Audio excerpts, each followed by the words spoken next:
that YouTube made me take because CrossFit Games reported me. Bam, we're live. Taylor Self from Self-Made Programming. J.R. Howell from CrossFit Crash. Great gym. I'm seeing more and more of your gym and videos, by the way, J.R. Congratulations. That place is dope. Shout out to Rick Jones. Is that the guy who set it up? Video. That's the videographer for the gym. Oh man, it's cool. That basketball game. I was watching some of the Hopper stuff before he was on that basketball thing. Can you beat Hopper at that basketball game, Taylor? At basketball? In the crash pad? Yeah. Probably. He sucks at sports. Oh, okay. And Matt Souza from CrossFit Livermore, executive producer of the Sevon podcast. All around good dude. Well, thank you. Librarian. That was nice. Librarian. Oh yeah, I guess you're right. It's When also gonna you- be. Sorry, go ahead. No, you go ahead. I was gonna say it's gonna be also me sweating the whole time because I brought up all those videos that we talked about before. Now we're not using any of them, and my palms are already getting sweaty as I'm trying. Bring to them up. Fuck bring it. up Just the try. rest of the things. Just try. Well, Just try. Okay. Well, We were debating before we came on today, guys, of how much of these we have. So basically, what we're going to do, what we have today, and I'm pretty pumped, is JR has given his 10 best CrossFit Games workouts in the 15 years that CrossFit Games have been going on. So from 2007 to 2021. And Taylor has also given us his 10 best, what he thinks are the 10 best workouts. We're going to find out what criteria they used in just a minute. One of the things that I was thinking about before we started the show earlier today, and JR and Taylor and I were talking about it, these were all done by one man. Correct? They all have the same author, this programming. Creme de la Dave, and not the kind of cream that you like typically. And take a dollop of cream. And strong. the venues that they were at are not your traditional venues where most of the world does accepts programming, which would be either in their garage or at an affiliate or at some sort of box gym, a place. These venues that Dave's been programming at have what some people think probably made his job. Probably a lot of people think made his job easier, but actually I'm guessing it made his job harder, and we'll find out.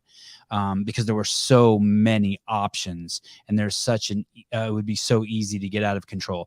So we have a unique venue for this type of programming, and we have a pretty large budget. And I was thinking that maybe it's the largest budget that any programmers have, but I don't know. Who knows what those guys in Dubai are made of, like oil and cash, what kind of resources they have. I mean, they did an event in a snowstorm in the desert. So it is unique, and he is a unique in the sense that he's been around CrossFit almost forever, the programmer, and he comes from a background. He was a SEAL Team 6 operator, and we're talking about Dave Castro. So fitness was always paramount to his survival. At the foundation, one of the cornerstones of his job was fitness, meaning that your life and those of those around you depended on how fit you are. So he takes fitness extremely seriously. So is there anything else you guys want to say about the programmer or the situation, the conditions? Well, I mean, it was really, really fucking hard to pick just 10 workouts. I think part of that is due to it's been around for over 10 years. The other part is that the guy who's writing them wrote a lot of really good workouts. Would you say that there was a bias towards the more recent years? One, because maybe you guys were more emotionally attached to him, they're fresher in your memory, or maybe just Dave got better, JR? No, I actually made it a point to start with the first year, and some of the criteria that we'll go over. One of the biggest criteria for me was like the ripple effect. So what effect did this event have on future events and on years to come? So that was like a big criteria for me. Give me one just small example of that, of the ripple effect. How would I recognize that as a layman? Like the first time you saw legless rope climbs programmed at the CrossFit Games. And then after that, what did we see the following year? 2014 regionals legless event, the same one they repeated this year. And then also that movement paves the way for more intricate levels of climbing. All the pegboard workouts, they wouldn't have ever happened if legless wasn't introduced first. And when you say intricate intricacies in the rope climb? You mean like the diameter of the rope was changed? They cut off the bottom, 8 feet or whatever of the rope, so you couldn't get 6 feet of the rope, so you couldn't get your feet on it. You had to jump. You mean they had the part where they started marking where how far down you had to go before you could let go, shit like that?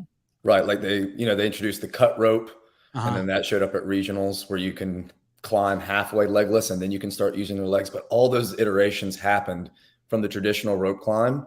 And then after that, when legless started, there were regionals finales that included legless, and they were always showed up. And a lot of those workouts are ones that still hold up. If a workout holds up from 2013 or 14 as still being a legitimate test today, I would say it's one of the best games events ever. Say that last sentence again. If what showed up today? So, for instance, legless in 2014. Right. 13. If that workout were programmed at the CrossFit Games this year, 27 thrusters, 4 legless, 21 thrusters, 3 legless, 15 thrusters, 2 legless, 9 thrusters, 1 legless for time, it would still hold up as a legitimate test today. 72 thrusters, 10 legless, and they would be flying. They would be going fast. People would blow up still. There would be separation. It would still hold up as a great test. Taylor, so we'll keep opening doors. Tell me this, what wouldn't hold up today? I think an example of something that's on my list is like 2010 Amanda 975 ring muscle up squat snatch. If you go back and watch the video from 2010 and then you watch the video from 2017, it's the increase in volume is crazy and the speed at which they do their muscle ups and the snatches, but also just how much better everybody's moving. I mean, in 2010, it got a little ugly. It was fucking cool, but so 975. So great games workout in 2010, not good for 2022. Maybe we'll just gift wrap it and hand it off to the affiliates. You can have this one. Do this as your day one workout. And how about the venues? Any place we have the 3 venues we have, 4 venues we have, I guess, are Aromas, Carson, Madison, and then we had that year where it was off-site, which was basically just a giant field and a swimming pool. So let's just say the 3 venues, Madison, Aromas, and Carson. Any venues that you guys found preferential or that you felt swayed it so the workouts were better there? I think the ranch allowed for a unique twist on some of the programming in a really cool way. Aside from that, I think Madison and Aromas were pretty similar, with the exception of maybe the proximity of Aromas to a beach. But aside from that, pretty similar. I mean, in Wisconsin, they have the lake, and it's different than an ocean swim. You don't have the beach, but you're swimming. So you like basically, I'm hearing you like them all the venues. Yeah, all the venues. JR? Yeah, in my top 10, the majority of them come from the StubHub Center. The majority of them come from Carson, the days in Carson. Mm-hmm. Okay. And finally, one of the things that I would hear most consistently throughout the years when workouts would come up or when people would suggest workouts to Dave, he would say, hey, I don't want to do gimmicks. And like something that would be a true spectacle would be to do, let's say, a 50-foot rope climb, right? And you really can't you can't allow anyone to fall off of it. It can't be like, it probably can't be legless. It probably can't be more than 1 ascent and 1 descent. But do you guys agree with, like, I'd like to see that. And I'm guessing if I would have proposed that to Dave, he would have been like, it's a gimmick. And it is a gimmick because it's for a stunt, but it would be fun to see them up that high, Do you guys feel me on this? And what are your opinions on that? Do you think it's good that he stayed away from gimmicks? Do you think he stayed away from gimmicks? I think a lot of people would argue that walking on your hands alone is gimmicky, and doing it on top of and around things is even more gimmicky. Yeah, I like that take. I also think that aside from that, he seems to stay away from things that I would consider gimmicky. The one thing I've always wondered about is like a speed rock climbing wall where they have, you see people doing speed bouldering events where they have 10 lanes that are the same exact course. That would kind of be the next evolution in climbing, but I wonder how gimmicky they think that is. It would be a cool event, but one thing that I think is that Dave did a great job of was he always tied the workouts and the events back to the methodology.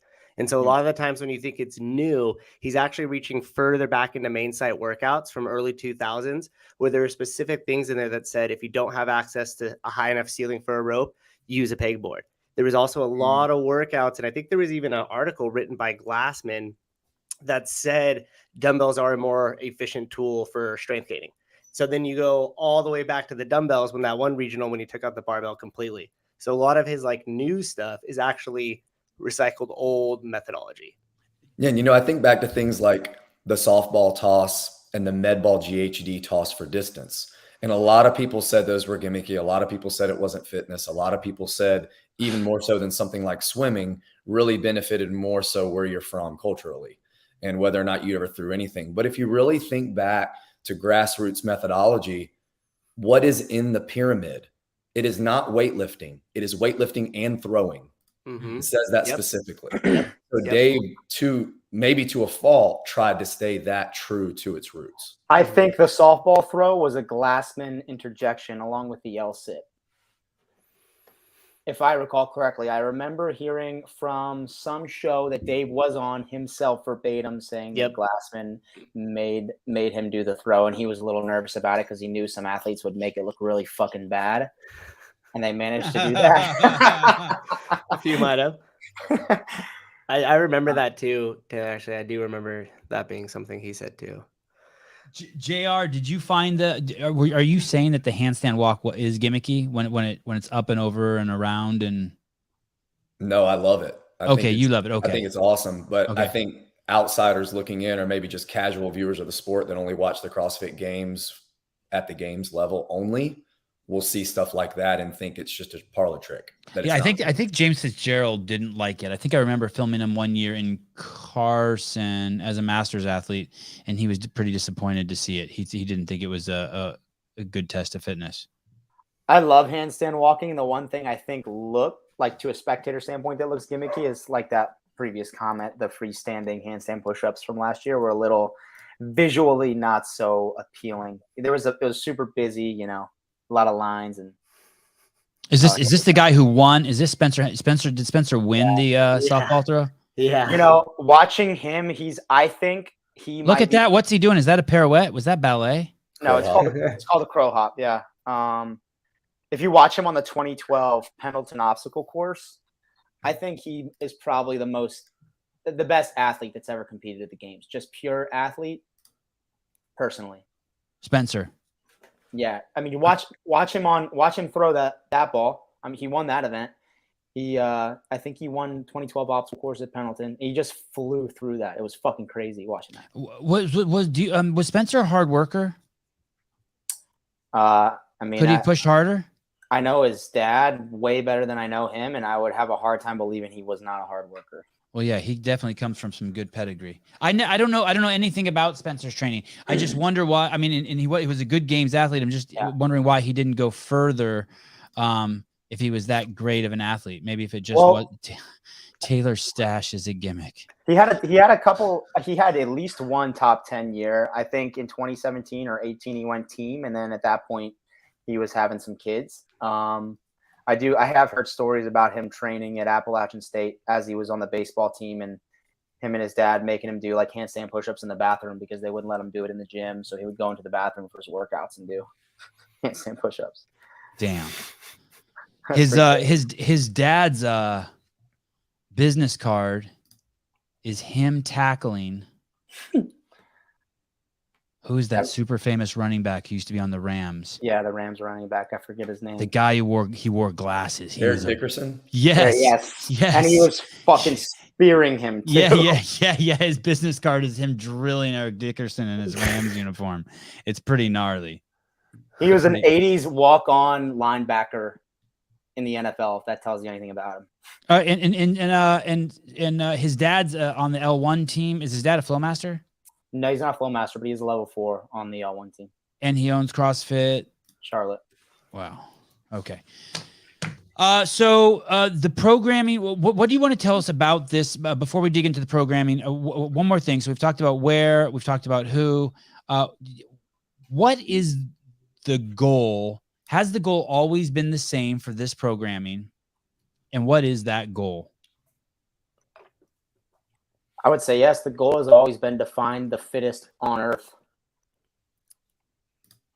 And I would say that these lists, me and Taylor are not saying that if you took our list of 10 alone, that it would make the perfect CrossFit Games. Far from that. Yeah. Okay. We are choosing events that we like based on different criteria. One of them being we just love them, and they're our list. We love how they look. We love how they were programmed. We love the movement combinations. Other criteria may be what were their implications during the event. So after that event happened, did that start someone's downward spiral in the competition? Did it cause someone's uphill trajectory to where they eventually won the competition? Did they create iconic moments that you'll just always remember? You know, like at the end of events, someone's celebration or someone's emotional collapse at the end of an event. And then what I mentioned earlier, the ripple effect. So you take a workout from 2008 or 2009, are we still kind of seeing that footprint in 2019, 20, and 21, so many years later? Other than that, I would say the flow and show. So essentially the spectacle of the event itself, that visually it just looked amazing. And that's why we think it's one of the best events. And I think another one final metric would be the efficacy. Does the workout do what it's intended to do? Or do the athletes just totally blow it out of the water? Because there is a rare occasion where the athletes, quote unquote, break the workout. I think 2021, the interval workout at the games with the yoke and the GHD med ball sit-ups was a pretty, I remember, yeah, it was. What do you mean broke it? Like there's a 13-way tie? No, No, like like the someone's- athletes are intended to take 4 intervals and they almost finish it in 1 interval. Oh, okay. Just bad testing. Okay. In that year, wasn't that the year that they also changed the run, the distance of the run and the clean ladder? Yeah. Yes. And I'm trying to think. There was another year something weird happened. I'm trying to think of what would constitute. Is there a workout that's the worst workout ever in all of CrossFit Games that just stands out? Like, oh fuck, not that one. Double banger. There's one that's. Oh there's yeah, one- that's bad. You're right. All the ones with the hammers. I Yeah. actually can't believe they I didn't brought like that it. back twice. Maybe That the is some row, dumb yeah, shit. the row steak. From 2009. Didn't someone's hand get busted on that? Are you talking Yeah. about where they had to hammer in the piece of rebar, right? Kate Yeah. Gordon, I- something Gordon, Kelly Gordon, Cara Gordon, Sarah Gordon, Becky someone's Gordon, hand got jammed Julie on Gordon. that. What the fuck was that chick's name? She was on the O1 team. Some Gordon. She Find went to out. the that chick went to the hospital. That Yeah, was I at the, remember. and came back. And then the sand was like like some guys were hitting it. It was going straight through. And yeah, that one was bad. But the banger was atrocious. Does anyone like the banger? That's the one where the green hammer, right? And you stand with the, yeah. Both years, I didn't really like that workout. The first year was that sprint, and then they had the athletes that like kind of hook and dragged, so it kind of threw out the test altogether. And then the year before that, did they do something with a rope? Was it a heavy double under rope with it in 2012? The double Yeah, it was- banger it was was a just double. regular double unders, I think. It was just regular double unders. Yeah, Okay, but the then banger they was had at to different hammer it. levels. It was like eye Right. level. One was on the ground. One You had was to hit high. it this way, and then Nicole Gordon. Thank not you. good workouts. Thank you. I wasn't a big, to be honest, I like the visual of assault banger, the 30 cal sprint into the hammer. And I think kind of like Dave said in his interview, you can't always predict the fuckery that an athlete's going to pull. I mean, you're like 2 or 3 guys did that. The rest of them didn't. And Right. those 2 or 3 guys proved to be kind of irrelevant in the competition, but I thought it looked cool. I didn't personally like Atalanta as a final because I thought a lot of people just pulled back and there was not really any intensity under the test. Yeah, worst you're gonna get is 5th, right? It's like Exactly. What workout? What workout? Atalanta, What's that? the 100 2025. hand, the 100 handstand push-ups, 200 pistols, 300 pull-ups, starts and ends with a mile. The twist on Murph. Oh, is that what they did at the ranch when there was only Yeah. 5 athletes? mhm. And at Fraser Fraser and Tia did that together, right? That was pretty cool. Yeah, that was a cool moment, but I almost don't like the fact that it was under such a low amount of intensity that they're able to just pull back and be like, fuck it, we'll finish together, you know? That either says they're so good or I just would have preferred a different workout that made them struggle a little. Maybe a more. little bit of both. Maybe a little bit of both. I'm going to tell you this. This isn't at the games, but all my favorite workouts in all of CrossFit Games history probably come from one place, and that place is at a regional, and the regional was Del Mar, and the reason why is because the venue, the crowd, and the lighting, and I'm so biased, the lighting was unbelievable. It was basically a giant fucking open stadium, but it had a roof, but it was all skylights, and then both ends were open. It was a horse place where you do people do horse tricks, and there were some the stuff they would do in there. And my favorite part was when Kenny Leverage and Josh Bridges were coming down towards us, and they have their shirts off, and they're doing snatches with, I don't know what it was, 70 or 100-pound dumbbells, and you could just see their arms and their neck and everything every time. It was dope. Yeah, that was the original hundreds. It was okay. Well, it was the second hundreds. There was a hundreds really early on with like double unders and like I think overhead squats or something like that. Yeah. That one was wall balls, pistols, chest dumbbell bar snatches, and chest to bar pull-ups. And just the way the athletes had to walk out by everyone, and everyone's it was intense. And then the other one I liked for visual. Oh, here we are. This is This is 2009. That looks so terrible. Look at how they're holding that. Yeah. Oh my goodness. And their arm. look at the judge, just super close. But yeah, Are you you can hitting see it? this. Is it getting low? See how low hers is relative to like some of the spots. Like Sevan was saying, is actually softer. Yeah, that was hairball. And then in Carson one year, I don't remember what year it was, but there was a workout where they were flipping. I guess they're called pigs. They were those big green steel things. And the shots we were getting from Jason Khalipa flipping that thing, I mean, his arms looked like they were going to explode.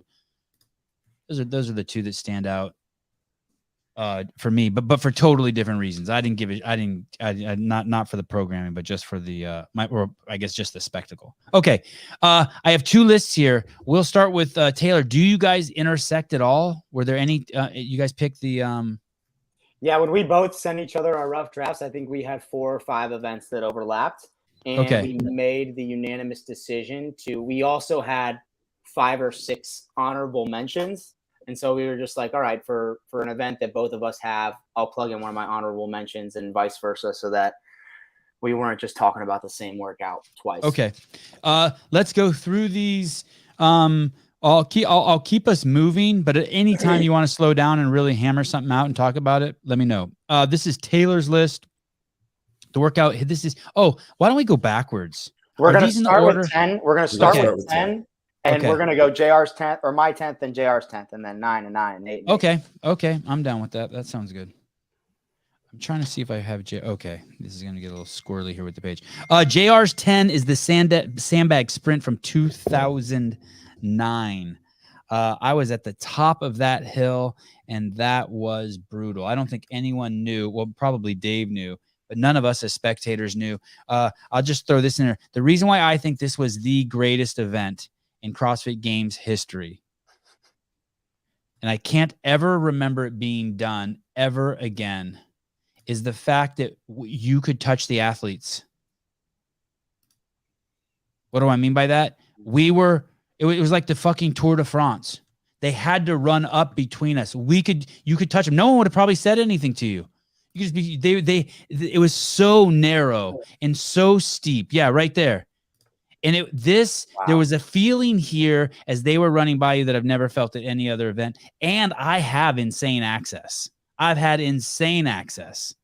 And all the fans had at least as good of access as me. And this was something special. That's fucking cool. Yeah, this was something special. Yeah, look at all those people. I want to say there was like 2,400 people there. This is the 2009 games. There probably 2,400 people there. First year, 2007 at the games, there were probably like 60 to 100 people. Then 2008, I think there were maybe, 1,500. And then this year, there were probably close to 3,000. Yeah, and they started down there. Yeah, so if you look behind these guys, they started on the cement there, and that's the barn. And then they would come up the hill. Why did you? Yeah. My old coach. Yeah. Pat Sherwood. Yeah. Crazy. Is that Ben Smith too? Yep. In the white t-shirt? Right there. Yeah. Yep. Right there. Right there. Why did J.R. Howell, why did you pick this event? The Yeah, so shoes. there's a lot of reasons I picked this one. First of all, I knew that I really wanted to choose one from the early years that some people may not remember. They might not remember like the carnage that it left behind, but part of what I think makes a good event is sometimes just the simplicity of it. Dave was always really good about that. And there's nothing more simple than just adding some weight to your body and running up a hill as fast as you can. Like the winning times were right around 1 minute. So there's plenty of time for that lactic to set in, and you just have to deal with it for like the last, I don't know, 20 or 30 feet, the worst part of the climb. I think Ben still says to this day that might be the most uncomfortable event he's ever done in his career. What was the weight? It was 2 35-pound bags for the males and 1 35-pound bag for the females.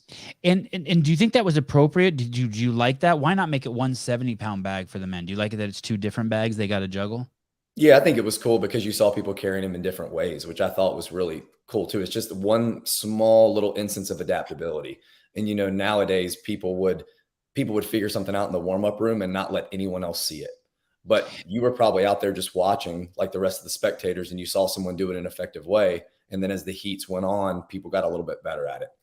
So. I saw there's only 2 workouts that stand out in my mind where I actually saw athletes like you literally witness their bodies break down. Like you see people fail the rope climb and you see them fail, but you still don't know exactly what's going on. You have to just assume it's arm fatigue.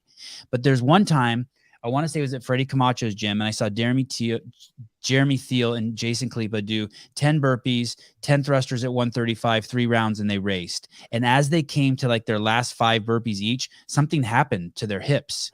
Both of them it just almost like stopped. And when they would bring their legs forward, it was almost like they were doing the splits. They couldn't do burpees anymore. Their legs had filled up with so much blood, they couldn't even like close their hip, and their legs wouldn't come up all the way. It was like you saw the body breaking down. That same thing happened on this hill sprint. There would be a dude winning, like a big name, and 15 feet from the top, his legs stopped working. It's not even that he gave up.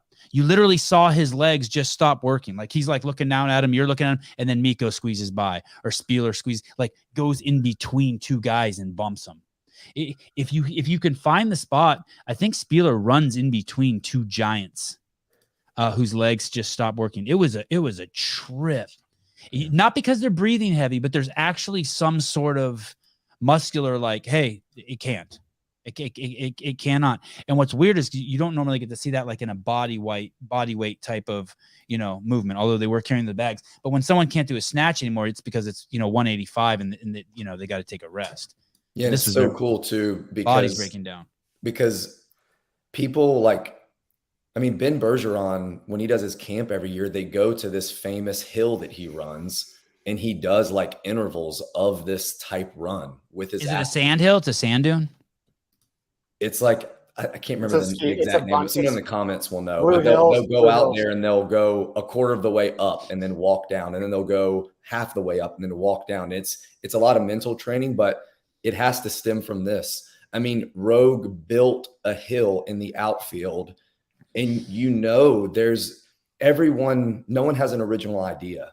And at the end of the day, we're all just kind of emulating others that we've seen. I mean, Dave Reed did this with a longer course with a corn sack at the games in 2020.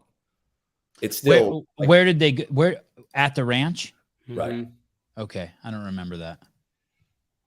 And not nearly as dramatic because it was just one probably group, and then also you didn't have the crowd there. I mean, the crowd was nuts. Mm-hmm. It was super cool. Yeah, it was weird. Anything else you want to say about this one? No. It was Miko that split these guys. Oh, is it? Yeah, I found the clip real quick. Okay, you demand. Let's see it. I'm sure I shot this too, so I should be able to use this, right? Yeah, you own this, right? That's that is actually from my camera. I was up at the top. Okay, let's see. And that might be Carrie Peterson's camera or Hollis Malloy's. There were only 3 of us there, I think, filming. Maybe my wife. Oh yeah. Okay, so that's Jeremy Thiel to the right. Oh my God, I can't believe I'm forgetting all these guys' names. Okay, let's see it. And look, Nico's got both bags in one hand. Yep, and they all start to break down and fall apart, and he sneaks right on in. Pass both right at the end. Look at this guy. Look at that pain face right there. Nuts. Nuts. Man, Miko was something special.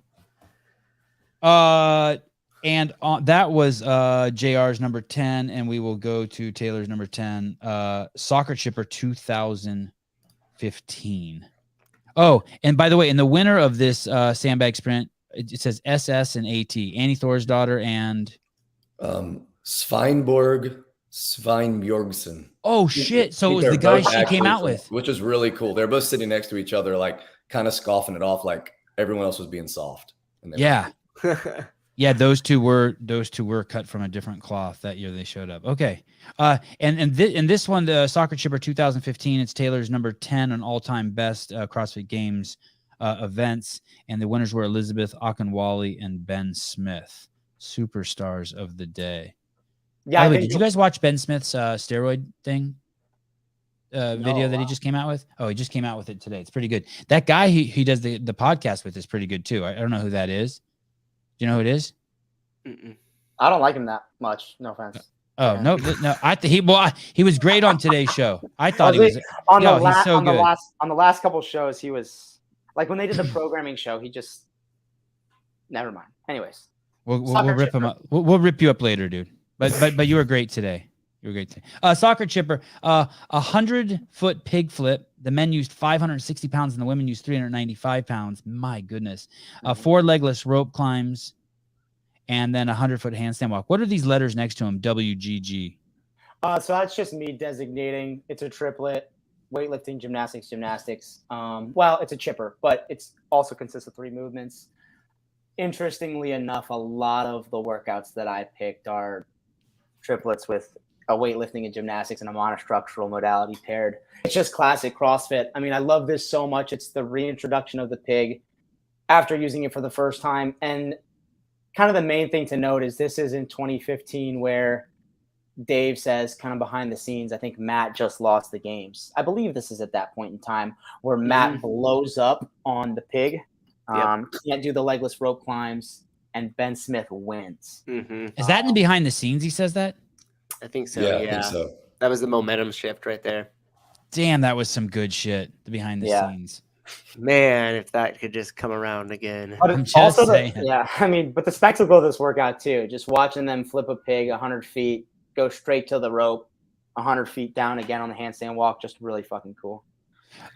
Is this the one that he showed the picture of earlier with Jason flipping the pig? That's the year, and the one I was referencing that was great for photography. No. No, that's the bird and run. Oh, okay. Where did this take place, Taylor? This took place in Carson in the soccer stadium. Oh, so is that thing that Jason was flipping earlier? Is that also called a pig? Yes, but it was the Mhm. first iteration, and they didn't have it Mhm. covered. This is just a cover over it. Yep, the evolution of. So is there that metal contraption is inside of that cover? To some degree, I mean, I guess no one will ever know unless you own one and want to fucking cut it up. Oh man, Dissect the pig. I always wondered what was in those. So those are 560 pounds. Yeah, you can load them. I believe it's like a Velcro type vinyl cover. You can unstrap and change the loading. So as you lift that, it's 560 pounds, but it gets lighter. Each little Yeah. bit you raise it, it Leverage. gets lighter, right? It's leverage. It's like flipping a tire. And there were some guys that were very athletic and natural with this movement, and others that fucking crush it. I mean, I remember hearing guys say it was like a 1 rep max bench press. And if you've ever flipped a tire before, you're thinking, well, it shouldn't be. Who wins this workout if you do it this year at the games from the men and the women? Wow. You would think Pat Vellner. Okay. I would potentially think he's great at legless rope climbs. He won the pig flip event at Wadapalooza, and if he didn't win, he came really close to winning the pig flip muscle up workout in 2021. And then it's a handstand walk, and he's good at handstand walking. I believe he won the deadlift freestanding handstand push-up event that year as well, 2021. And we'll Yeah, just you give won it, that workout last year with the pig flip. and we'll just give it to Tia. Maybe not Tia, because she's not so great at dense handstand walking. That's like the one thing, if there was ever a hole Tia had, it's handstand walking in big chunks comparatively to the field. Ladies and gentlemen, you may not remember this, but early in mine and Taylor's relationship, back in the day when Dave Castro ran the games, I had made the introduction between Taylor Self and Dave Castro, and Taylor had found his way out to Aromas, California, in Steinbeck country, where the largest agricultural center of the globe, maybe. And Taylor found his way out there, a young man from, I don't know, Georgia, South Carolina, where the fuck he's from. And he gets out there onto the ranch, and Dave puts him to the test, and he says, "Taylor, you're here to test workouts." And Taylor says, "Yes, I am, sir." He tells Taylor, "Go flip that pig." You want to take over from here, Taylor? And Taylor, what happened? Do you want me to? I'll tell the way I see it. I think the pig was set up in a really well. We can. How heavy was it? How heavy was the pig? Can we see the pig again? Picture of it. It wasn't the weight, but when we get to this 2020 workout where they have these turf little strips, we were flipping the pig on a turf strip, and right next to that turf strip was dirt, and I stepped off the turf strip and slipped and got crushed. And how high up was the pig? Did you have it this high up? It was probably exactly that high up. It was where you flip it up and you take a step with that next back leg, and I stepped. I mean, we were on fucking 3 feet wide of turf. It was retarded. At which point, Taylor found himself underneath the pig, and Allison Scuds came over with a margarita in one hand and lifted the pig off of him with the other hand. To note, though, I did take second to Pat on the pig flip event at Wadapalooza. All right. Noted. And that was this last year. Yeah. Okay. Good job. Okay. Anything else we want to say about Taylor's number 10 Soccer Chipper 2015 winners, Elizabeth Akinwale and Ben Smith?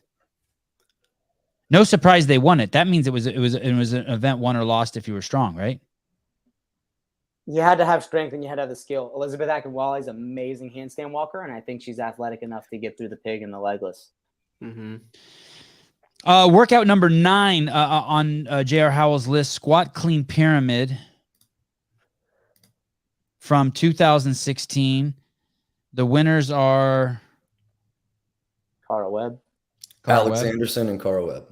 Wow. These are some names. Wow. Cara has been around forever.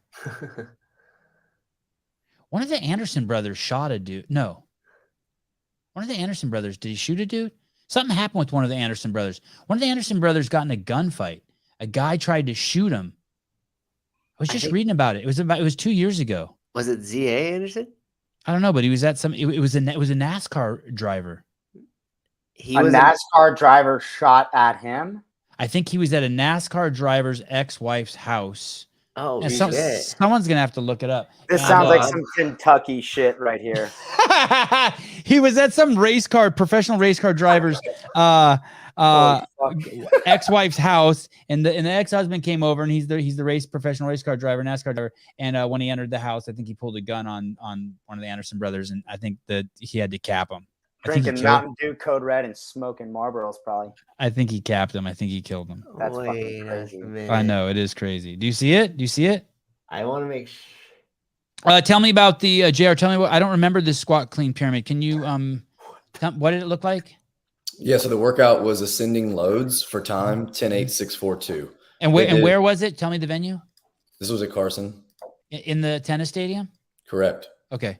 I don't know if we wanted to share this story still or move Holy on. shit. The guy was sponsored by Zaxby's. Police in Georgia say former NASCAR driver John West Townley was shot to death in a dispute that involved a hatchet. Oh, yeah. I think he came at him with a hatchet. Yeah. It's nuts. Estranged wife and another man. What does estranged wife mean? Yeah, Why does they have to use the word like estranged? Was she strange? How do I get rid of this? I heard there's a Or was toothbrush now. he I heard there's a toothbrush now that's also a water pick. Yeah, right there. 31-year-old Townley, who raced 8 seasons, had the weapon at some point before he was fatally wounded by Zachary Anderson. Man. Anyway. All right. Squat clean pyramid. Found fucking NASCAR driver's wife. Is that the guy? But that's not the guy in this workout. This was his brother, Alex Anderson. Yeah, this was his brother. Zach made the games in 2013, I believe. Oh, okay. All right. My ex-wife. Pull that Wait. comment up. What? No. What do you want at? That comment, dude. Yash County's comment. Ass cunt killed my ex-wife's lover. Like criteria. Wow. There. I can't even do that family tree. I don't even understand that. That's bad. We're talking about a dead guy. Come on. I Let's move on. know. Be cool. I know. Be cool. JR, the squat clean pyramid is the workout that made me start CrossFit. Zachary Cadets. CrossFit. CrossFit. Yeah, so the workout is 10, 8, 6, 4, 2 of ascending weights of squat cleans. So 30 squat cleans. At regionals this year, they did the same thing with snatches. So this was kind of the progression through the season of that, which was cool. But I know I'm really hard on using absolute strength or strength workouts under zero fatigue, essentially strength with no fitness involved. I'm usually really critical about where those workouts are placed, and if they're placed anywhere but the games, do they affect the leaderboard too much, and do they swing the leaderboard too much for just being brutishly strong? This was the first time that I saw strength being expressed the way that I feel like really shows who's the strongest by CrossFit's definition. So moving really heavy loads fast under fatigue. Usually in events like this, the strongest person, like 1 rep max strength, didn't win. This event also paved the way for workouts like all the sprint ladders. So like the snatch sprint ladder, the clean sprint ladder, the clean and jerk sprint ladder. This was the first one where we saw strength being expressed in this way, which is really cool. And can you just look at what it's right after? Holy fuck. What a day. Like that day is, I think, still maybe the hardest day ever in CrossFit Games history. I mean, and Taylor's saying Murph. Marathon row, maybe the ones with the marathon row was worse, but those 3 workouts are heinous back to back. Yeah, Murph, squat clean pyramid, and double DT. Get fucked. Hey, will you go back to that video real quick? There's an athlete's name we saw on there that had insane promise. Speaking about people who were incredible athletes, this lady. Are you talking about Brooke?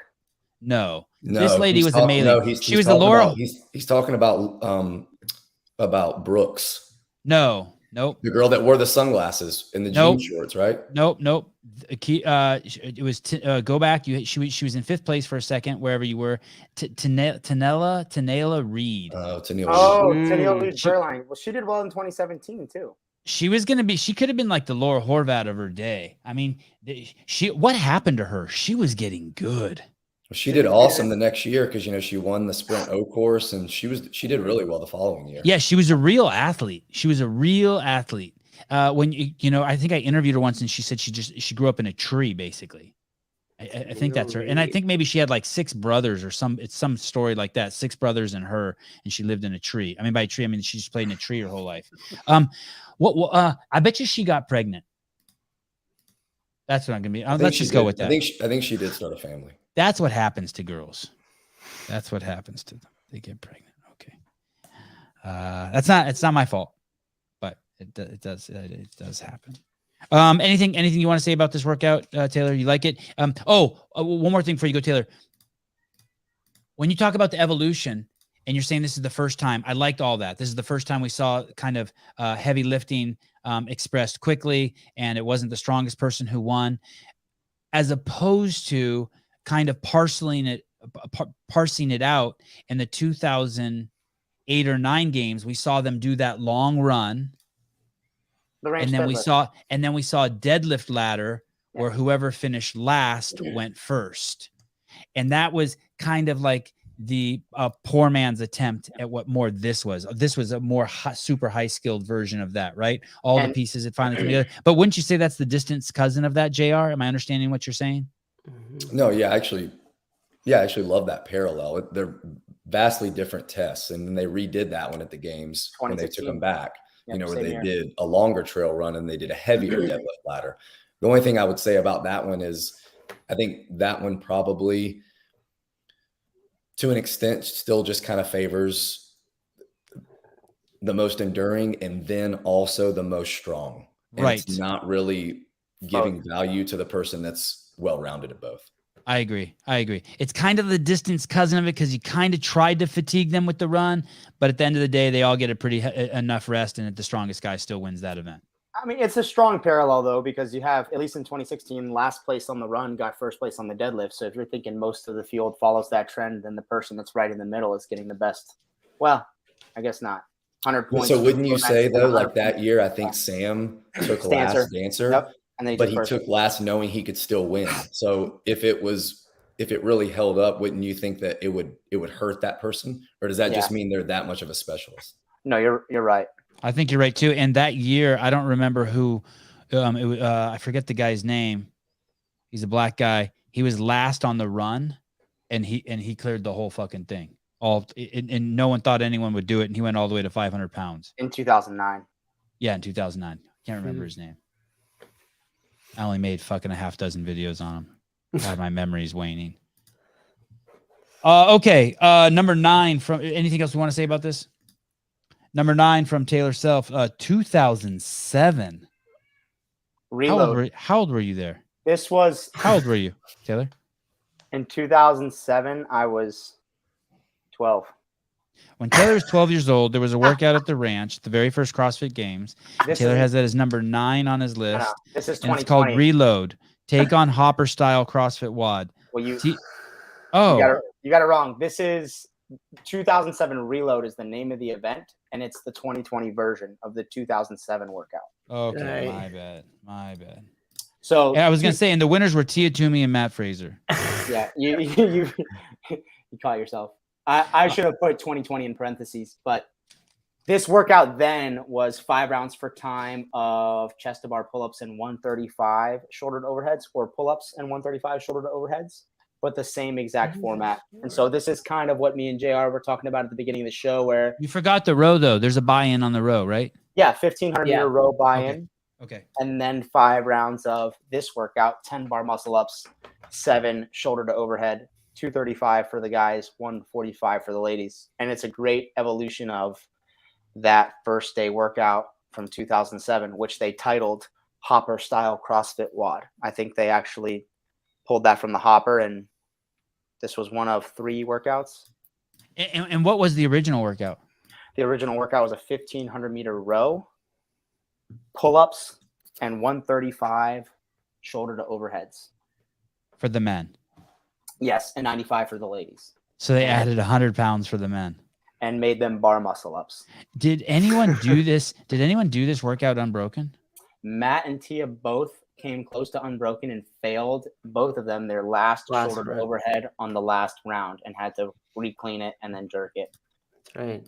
And I think, how about today? Are there people in the field who can do this faster? What year was this? 2020? 2020. Okay. With the exception of Justin retesting and maybe going a little faster, there's no one who's blowing the doors off this workout like they would the 2007 version. So this for sure holds up today. Crazy. And I think an important thing to note from this workout, at least that I noted, was when Matt finished this, and then 10 seconds later, Justin walks across the finish line. On the first workout in Aromas in 2020, it was pretty. You're like, holy shit, who's that? You know, you expect Matt, at least in that format, to just fucking clap everyone, and this kid walks across the finish line 10 seconds later. Open some eyes. Yeah. Who took second in the women? Do you know? It wasn't Haley Adams. Maybe it was, I can't remember, either Haley or Brooke Wells. Oh, I want to get Haley Adams on the show. Did I send you that, Sousa? Okay. Yeah, here's him failing his next rep. Ooh. Woo! So hold on, take a second. Look at those turf strips. Go back. Okay. Well, we're now going to look and see the turf strips that. Oh, wow. Okay. They had those in one long line, and we were flipping the pig on that, I'm guessing, to keep the dust from smacking in your eye. And lo and behold, you step off of that and you're fucked. Hey, is that Chris Hinshaw over there leaning up against the that's not him over there, right? By the G on grounds. No, I believe that's Harry Paley standing next Watching to Sam. Juan. Yeah. Wow. Oh, that's the guy that went up to HWPO. Yep. Harry Paley. Paley, I don't know how to pronounce it.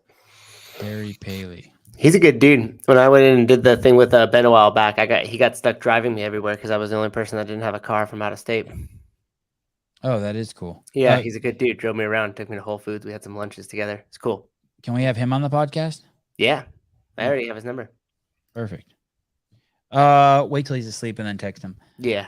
Anything you want to say about this workout, JR? Yeah, I do. It's actually really, really cool that Taylor picked this because there have been there's been some repeats like Murph. There have been some like reload type versions of workouts like this one.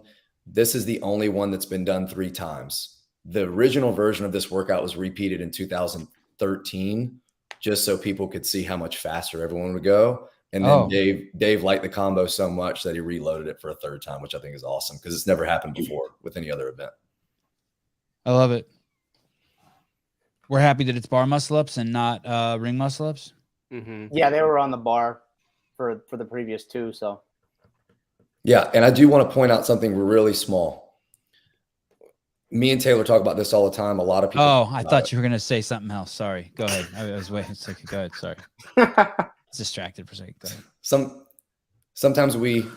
Most times we think the female loading is too light.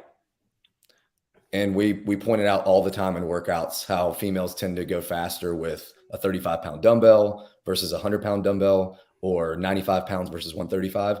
Everyone saw this workout, including myself, and thought, what was Dave thinking? Why did he make it 145?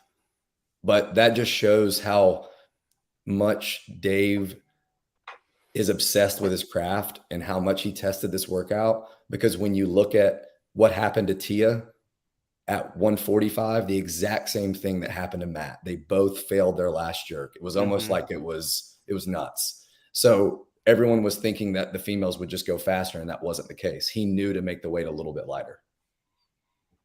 Why? What would the presumed weight be for the women if the men were 235? Well, typically you see 225, 155. So you have to think if it was 235, you might see 160, which is a pretty big difference. But I guess it was something about the volume of upper body push and pull with that high level of a skill that he saw something in testing that made him think that he needed to lower the weight just a little. And I mean, that's just him being good at what he does. Were you around long enough, Taylor, to get any observations or give any criticism or insight into the testing you saw going on? I was around long enough, but I also didn't feel like I was, I got hurt on the first day. So it wasn't like I was testing a lot of workouts, but I saw them being done and I had my own thoughts on them. Not the thoughts on the workouts, but the thoughts on the process. No, I had my own. I thought the process was great. I just, had my own thoughts on workouts, but when you're not testing them, you don't get asked for your thoughts. Okay. It was hard to sit there and watch other people work out for 3 days. Right. Fair enough. Yeah. You need to get at it. You're ready now to get at it. I'm getting at it. All right, good. Is he getting at it, JR? He is. Confirmed getting at it. Number 8, all-time best workouts at the CrossFit Games on JR Howell's lift. The final 1, 2, 3 from 2011. And the winners, I don't even know how. Someone help me here. Rich Froning, Ben Smith, and BB. Who's BB? That's Chris Spieler won the last one that year. And then wait. Rich Froning, Ben Smith, and Chris Spieler had a 3-way tie. No. So this workout was the first time that the athletes were ever briefed on the floor. And this is like a really big deal to me because one of the main staples of CrossFit being unknown and unknowable, this is going to pave the way for other events that are also on my list, but it's not happened very many times. They were out there on the floor. Dave briefs the workout, 3 rounds for time, 21 hand release push-ups, get open over the wall, 21 overhead squats, 3, 2, 1, go. And everyone just kind of looks around and they start the workout. No one knew how many workouts there were. No one knew if there was something after. No one knew if they were going to have to do it again. You had to sell out. And Rich sold out on this. And he ends up winning the first workout, is smashed. They essentially rest a couple minutes. They get briefed on another workout. They have to do it.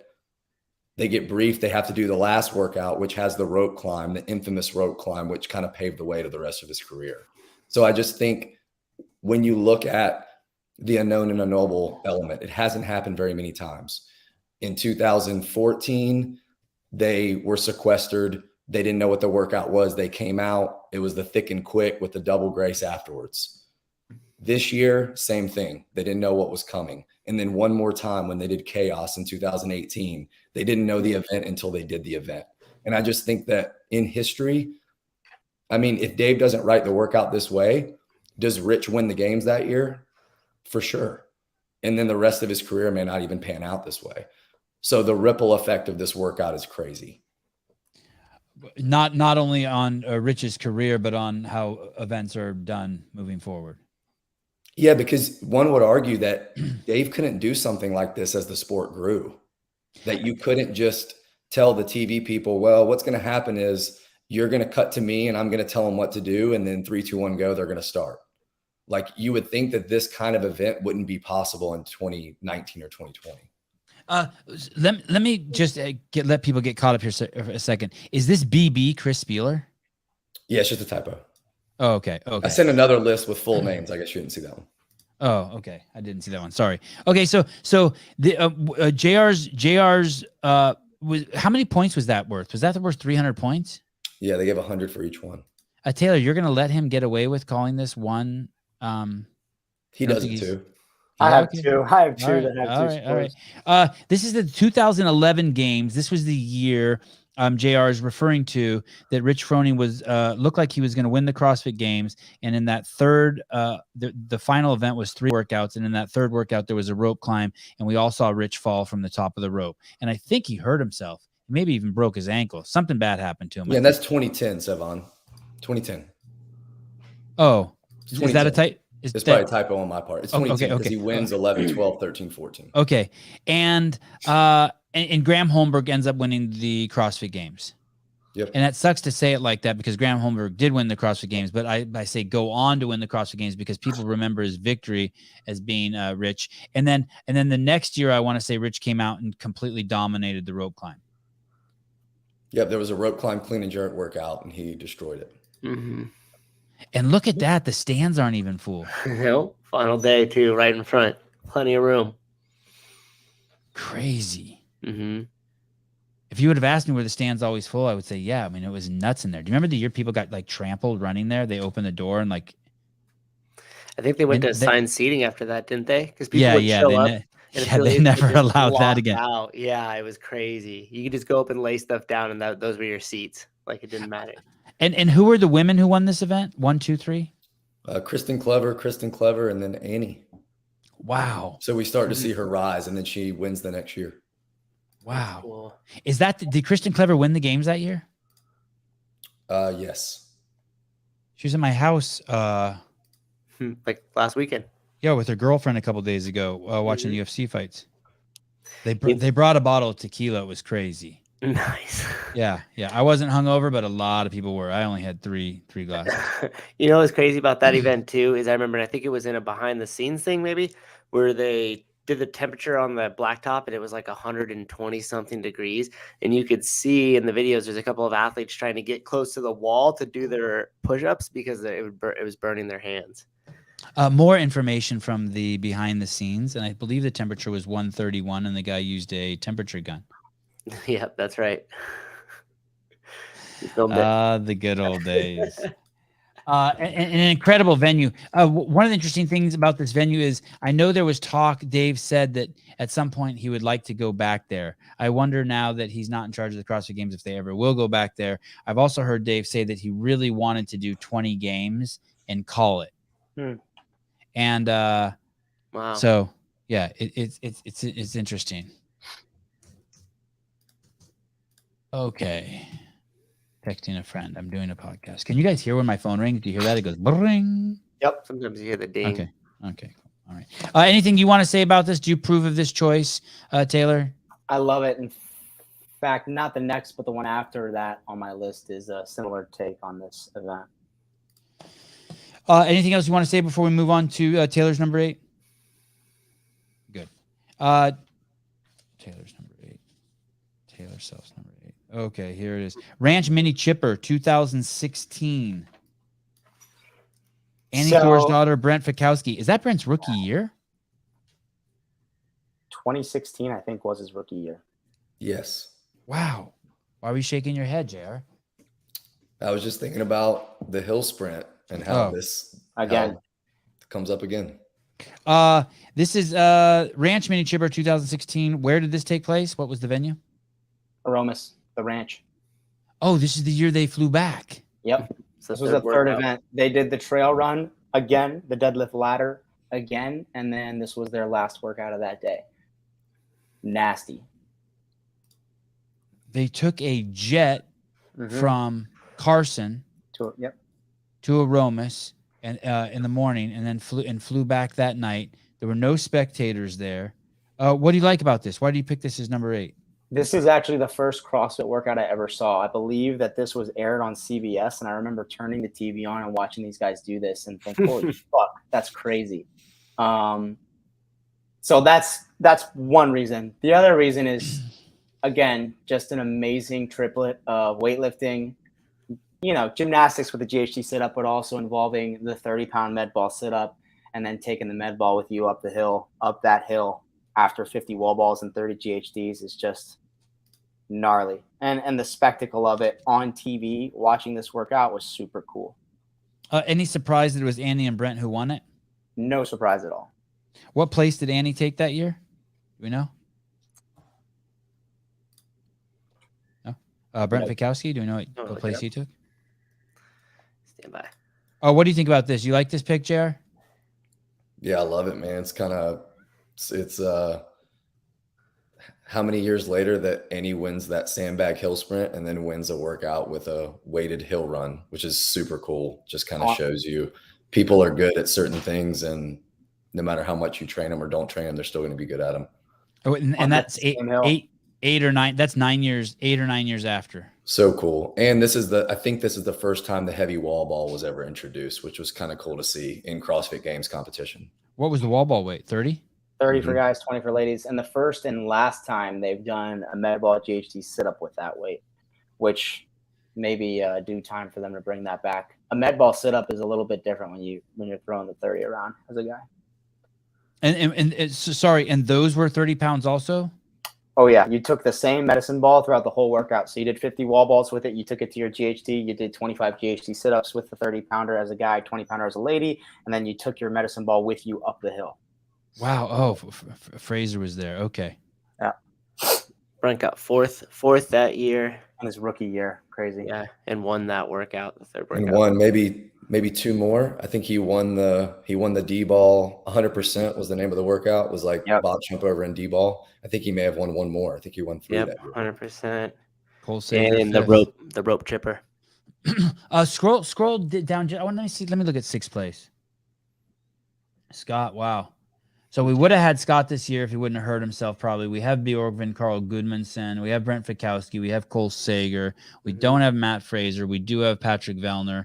And we don't have Ben Smith, but he's still making shots at it. Alex Vigneault, Travis Mayer, Alex Anderson. Wow, Marcus Philly, Josh Bridges. Look at this group. No, Olsen, Samuel Quant, still in the hunt. Crazy. Garrett Fisher. All right, number 7 on J.R. Howell's, the push-pull from 2014. Is that a final event? No, that was a nighttime event in the soccer stadium, though. The winners were Josh Bridges, probably one of the most iconic finishes in. It's either him or Rich Froning. Those are the two biggest that stand out for me. Some of the antics they've done and celebrations they've had when they win. And who's ML? The great Michel Laton. Oh wow. Okay. Here's that crowd you remember it as, Sevon. Yeah, there it is. Yeah. Can we see Josh Bridges' celebration here? Is there a Yeah, I'll bring it up, but you could probably see a Matt Souza right there. Oh, you were there, Matt? Yeah. That's awesome. That is awesome. Why did you pick this, JR? This is the all-time 7th best CrossFit Games workout in the history of the CrossFit Games. JR Howell puts it number 7, push-pull from 2014. Yeah, aside from the high level of it, I mean, this is the kind of workout that you saw a lot of people kind of fall apart on with the strict deficit handstand push-up. This was also a workout that had ascending reps, which was pretty cool. The reps went up on the deficit as the deficit went up, which is like, fuck you and fuck you. which is really a kind of rep scheme that I think Dave has only used once otherwise, and that's in another workout in my top 10 where the weight goes up as the reps go up. Normally you see the reps go up, the weight go down, or you see, vice versa. The sled weight also increases as they go. So the reps go up as the deficit goes up and the sled gets heavier and heavier. So it's just classic push and pull. It's just not a way you would normally train it in a gym, which is just awesome. And look how after he wins, Rich still hunts him down like a predator. Look at him, squat down, and gives him the love. Yeah. Like he he's comes so, in and then he immediately turns and goes after him. Yeah. It's so great. It's and they got the coordinated color shorts. They obviously had a little phone call before, and they're like, "Hey, wear your red shorts." So good. Yeah, Josh had an explosion. Man, he would explode sometimes out there, right? Just fucking explode. Is there anyone else that awesome. raged as hard as him when they would win? I don't know. I don't think so. Because some of his regionals ones, like the year he grew his hair out and he got a rep at the 265 on that snatch ladder, like he 2016. Yes. Yeah, 2016. The year he missed, right? No, 2015. He made it that year. Yeah. He made it in 2016, and he raged hard. Yeah. Taylor, how much better or how much worse is a push-pull event like this than the shit we saw this year? And sorry, I can't quit picking. This is it. But this torque tank thing, how much better or worse? What's better, the torque tank or this push-pull shit? This is, the visual of pulling a sled with the rope and everybody's on the same line and you just see the sled 1, 2, 1. That's so fucking cool. And just watch the different ways they pull it. Josh is, a smaller guy, and just to watch him throw his whole body into it as other guys are just kind of hand over hand is, unreal. Such a cool spectacle. And the torque is, I want one. I want him to send me one, but it looks fucking not if you work on this show. Yeah. Yeah. Savage. Hey, and Fikowski's incredible at the push pull sled, right? He can do both. I want to say that I've seen him pull a sled like other. Yeah, so there was a workout called the rope chipper that almost made my top 10, and it was basically all the machines. It was rowing, skiing, and assault bike, and in between they had the heavy Zeus Pro rope, and then at the very end they had a long hand over hand, and Brent kind of came out of nowhere. Everyone was struggling hand over hand, and Brent was just taking these huge pulls and ends up beating everybody at the end. It's awesome. Hand over hand, bend over, pull with the hips. Hand over hand, bend over. I think I remember that. He was a savage. Just ripping it. Yeah, he was a savage. I remember that. Okay. Yeah, so this event also is what kind of it's when Rich takes over the lead. So that night he takes over the lead, and then the next day he doesn't relinquish the lead to win the game. And the final event from 2014 is an honorable mention for me. It's just a fucking sick 2 back-to-back events with Thick and Quick right into Double Grace, which was another event that they announced on the floor. They do Thick and Quick, the 4 rope climbs, 3 overhead squats, 245, and then announces Double Grace. And you have the iconic Rich Froning finish, drop the bar behind him, walk across the finish line, and seal the victory. Mm-hmm. In the stealing of the chalk. Oh, man, legendary. Yeah, taking the chalk. Yes. And I remember that. That's your shot, Sevon? That's your shot? Yeah. I was sitting behind the road thing, and I remember seeing it, knowing that was the moment. There was some second coming fucking religious overtones there. That was some crazy shit being in there. How'd you capture that shot? Was it just by chance, or were you just following Rich? I didn't see anyone else in the stadium. I only had eyes for Rich. Yeah, awesome. Oh shit. Okay. Number 7 on Taylor Self's all-time best workouts at the CrossFit Games program by the Dave Castro. All of them. Number 7, the 2012 final. It's Elizabeth cut to 17, won by Deborah Carson and Rich Froning. Mm-hmm.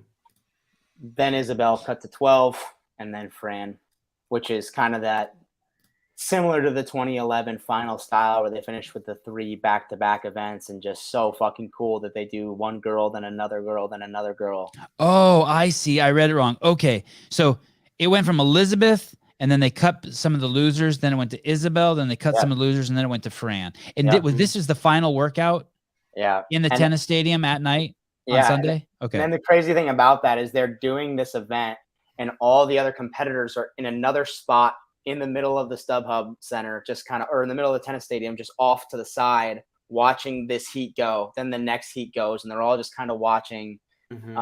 Crazy. And is that the year? Who did Camille win the CrossFit Games that year? No. Camille won 2014. Who won this year? Annie. 2012, 2013, Annie. 2014, Camille. 2015, 16, Catherine. So the names of these winners too is Isabel, Annie Thorsdottir, Rich Froning, and Fran, the final one, Camille LeBlanc Bazinet, and Scott Panjic. In that year, I think that they went swimming at Manhattan Beach. They went swimming in the ocean somewhere, and I remember Deborah Carson did not want to go in the water. And Dave walked out into the water with her. And I remember thinking how fucking inappropriate that was, that the director of the fucking CrossFit Games was giving preferential treatment and helping this girl psychologically out there into the water. And in hindsight, I think it was brilliant. I'm so glad he did it. It speaks volumes of the sport and where it came from. But at the time, I was like, man, this is fucking stupid. Like, let her fucking quit. She didn't want to get in the water. Let her quit. But if it wasn't for him, I don't know if it was that year, but one of the years, she would have tapped. She was done. She was crying. She was crying. I remember because I came up to her with holding my camera, and she basically told me get the fuck away. What do you think, JR? You like this? Yeah, this is awesome. And I wish that if they were going to cut the field, this is how they would do it. That they would do it on the last day. And it's been a long time since they've done this kind of format. And I know the show is just bigger, and it would maybe be a little bit harder logistically to go tap someone on the shoulder or announce the people and say, if your name was called, you can exit the field. But that would just be really cool. Or the Coliseum floor. It would just be really cool to cut people in this fashion. I think you would see people empty the tank like you normally don't see them do anymore. I know this is a little unfair. It's a lot unfair. But these Fran times, can we see these Fran times? How much break did they get in between these workouts? It was heat 1 of the men go, heat 2, or sorry, heat 1, heat 2, heat 3, then cut. Heat 1, heat 2, heat 3, then cut. So they had rest. Okay, because it's interesting that we had Scott on the show, and we asked him. I sort of had that thing going with Hiller, that debate on whether half the games athletes this year who take the floor, if you make Fran the first workout, do half of them finish it, men and women under 215? And I don't think half of them do. But what's interesting is we asked Scott that, and I think Scott agreed with him that he thinks a little more than half would. He says, and he won Fran that year. So we asked a guy who's fucking good at Fran. He got 241. At the end of the games, literally the last workout at the CrossFit Games. Yeah. So it's not. Let's see how the women did. Go ahead, Taylor. Well, to mention the rest thing, like how much time between each event, you have to look at the context of the workout. So Fran is a 2.5 minute workout. So heat 1 goes 2.5 minutes. Heat 2 goes 2.5 minutes. Heat 3 goes, and then Isabel, same thing, 1.5 minutes, 2 minutes. Same thing with Elizabeth. Look how close the women are. Telena Fortunato just had twins. She birthed them at home in Florida. Good job. Congratulations, girl. Camille and Telena Fortunato beat everyone at the games in Fran. They beat all of the men too. Mm-hmm. Crazy. Okay. Anything else we want to say about this, Taylor, before we move over to number 6? Number 6. The domination of Rich. Say that again. Well, remember at this team, Rich was already had the game sealed up completely. This would have been his second year winning it in a row, so he could have just coasted. And I think he went out and did Isabel that first workout unbroken, or like 28 in a row, and then stopped and just absolutely crushed it. And then the second event in Elizabeth, he did all of it unbroken because it was a power clean, not a squat clean like the original workout. And I just remember him just ripping on the bar and smashing it. Like he could have just totally coasted and mailed it in and still would have completely won it. And that basically solidified in my mind, like, okay, this dude's going to be here for a long time and he isn't going anywhere. And it's And there- also I was going to say the dichotomy between all of the other athletes moving and then watching Rich is really highlighted on the ring dip. It's fucking crazy. His ring dips are just so pretty. So efficient. Everything. It's crazy. It's crazy. How you do anything is how you do everything. Third's a charm. I didn't even need JR's help on that. I killed that, right, JR? You got it. Thank you. Thank you. Going over to number 6, all-time best CrossFit Games workout by JR Howell. It's called the Happy Star. It's from 2020. That means it happened in what venue? At the ranch with smaller field, 5 athletes in each. And the winners were Matt Fraser and Tia Toomey. What was Happy Star? What was the workout? Yeah, so Happy Star was 4 rounds for time, somewhere between a 200 and a 300 meter hill run. There we go. And like I said in my number 7, these are the 2 workouts that I can remember that followed along with that. The level of movement or the level of difficulty increases as the reps increase and not vice versa.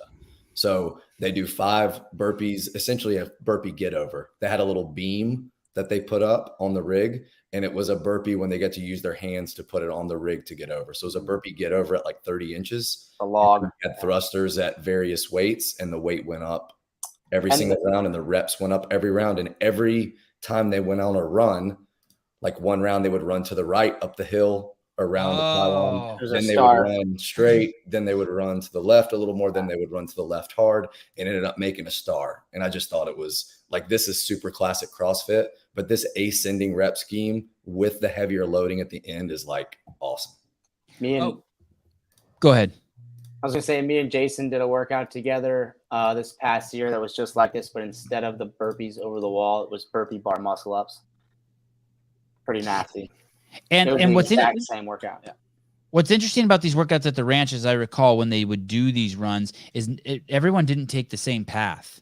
Well, they each They would be off just by a few feet. Some people would hit holes in the ground. Some people wouldn't. Some people go around the bush this way, around the bush that way. These were things that were unique to this venue that we don't have at other venues.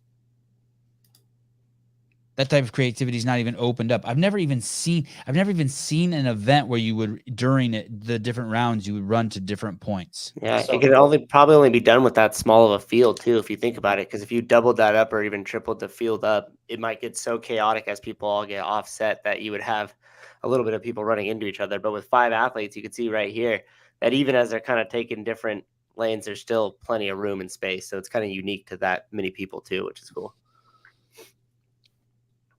If you go to Paper Street Coffee, I don't know what the email address is or what the website address is, and you use Sevon as the code, you get 10% off the coffee. If you want to get blood work done and find out how much testosterone your balls are making, you can go to cahormones.com, put in the code Sevon, and you will get free blood work, free doctor's consultation, and then you can begin the process of entering the California hormone games coming soon, 2023. T. Elliott Field. Now that we know Sevon's 2K row, can we get a 1 rep max back squat? What's back squat? Is that when you put the bar in the back?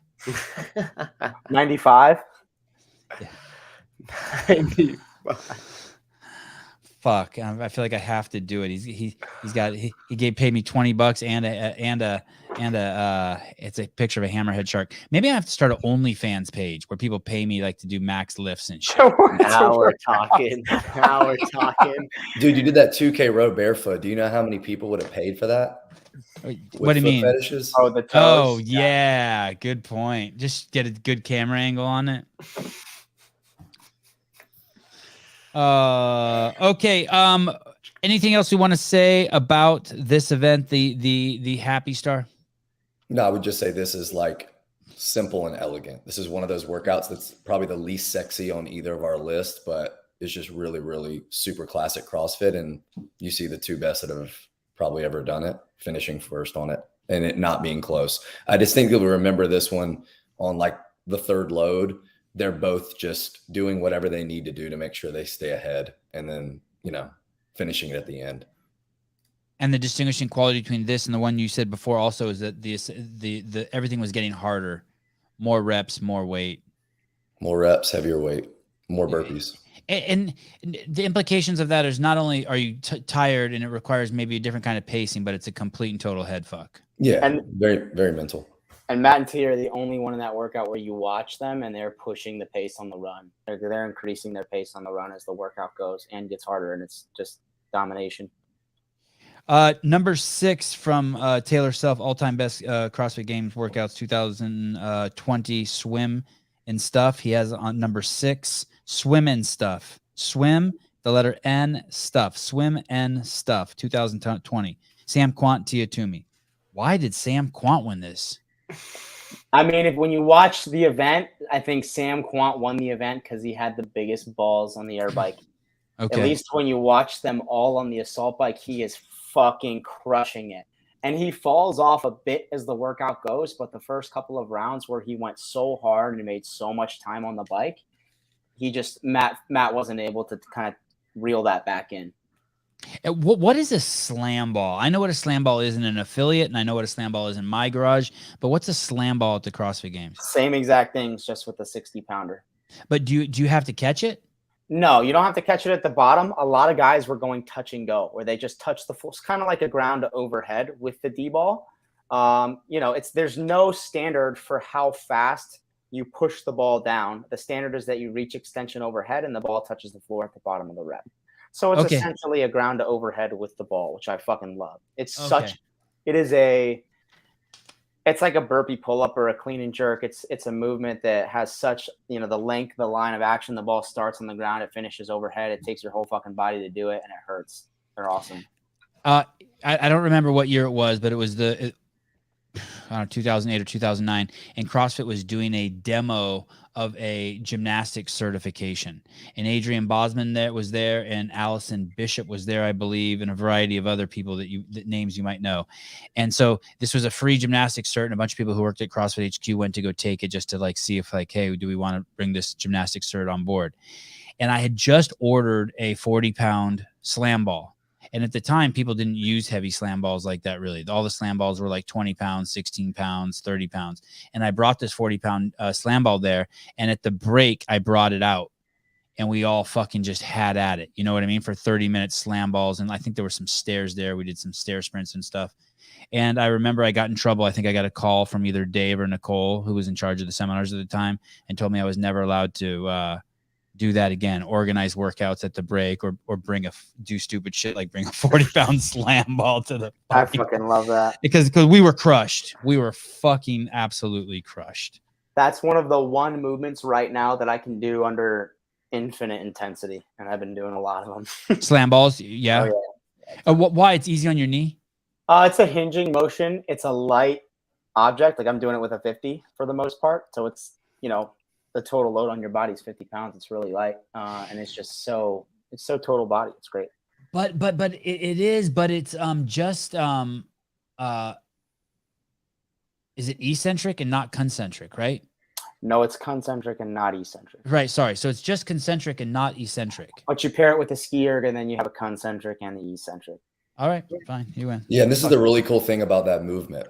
So if you took a dumbbell and you locked your hands around the dumbbell and you did the same movement and you dropped it, the dumbbell would bounce around everywhere. But how awesome would that be to be able to do that with an implement? Even a barbell, if you do singles, it takes that time to reset. With this movement, and I'll be the first to admit, when this workout came out, I thought the ball slams were so dumb. I thought there weren't enough GHD sit-ups, and the workout was executed.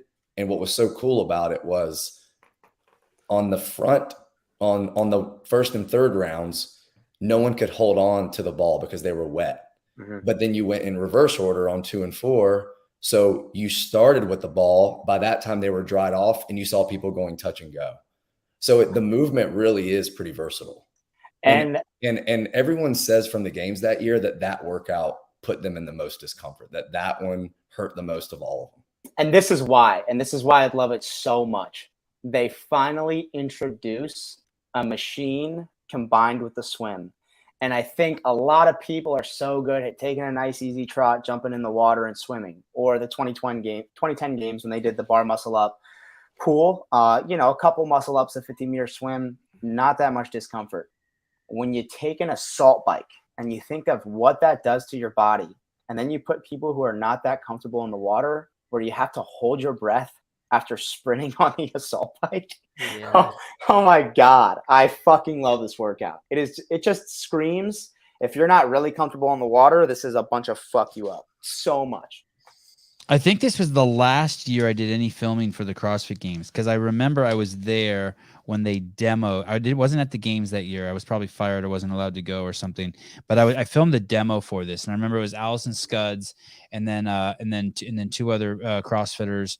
I think Kara Hipskin was one who still works there, who are both really good swimmers, and it was really cool watching them test it.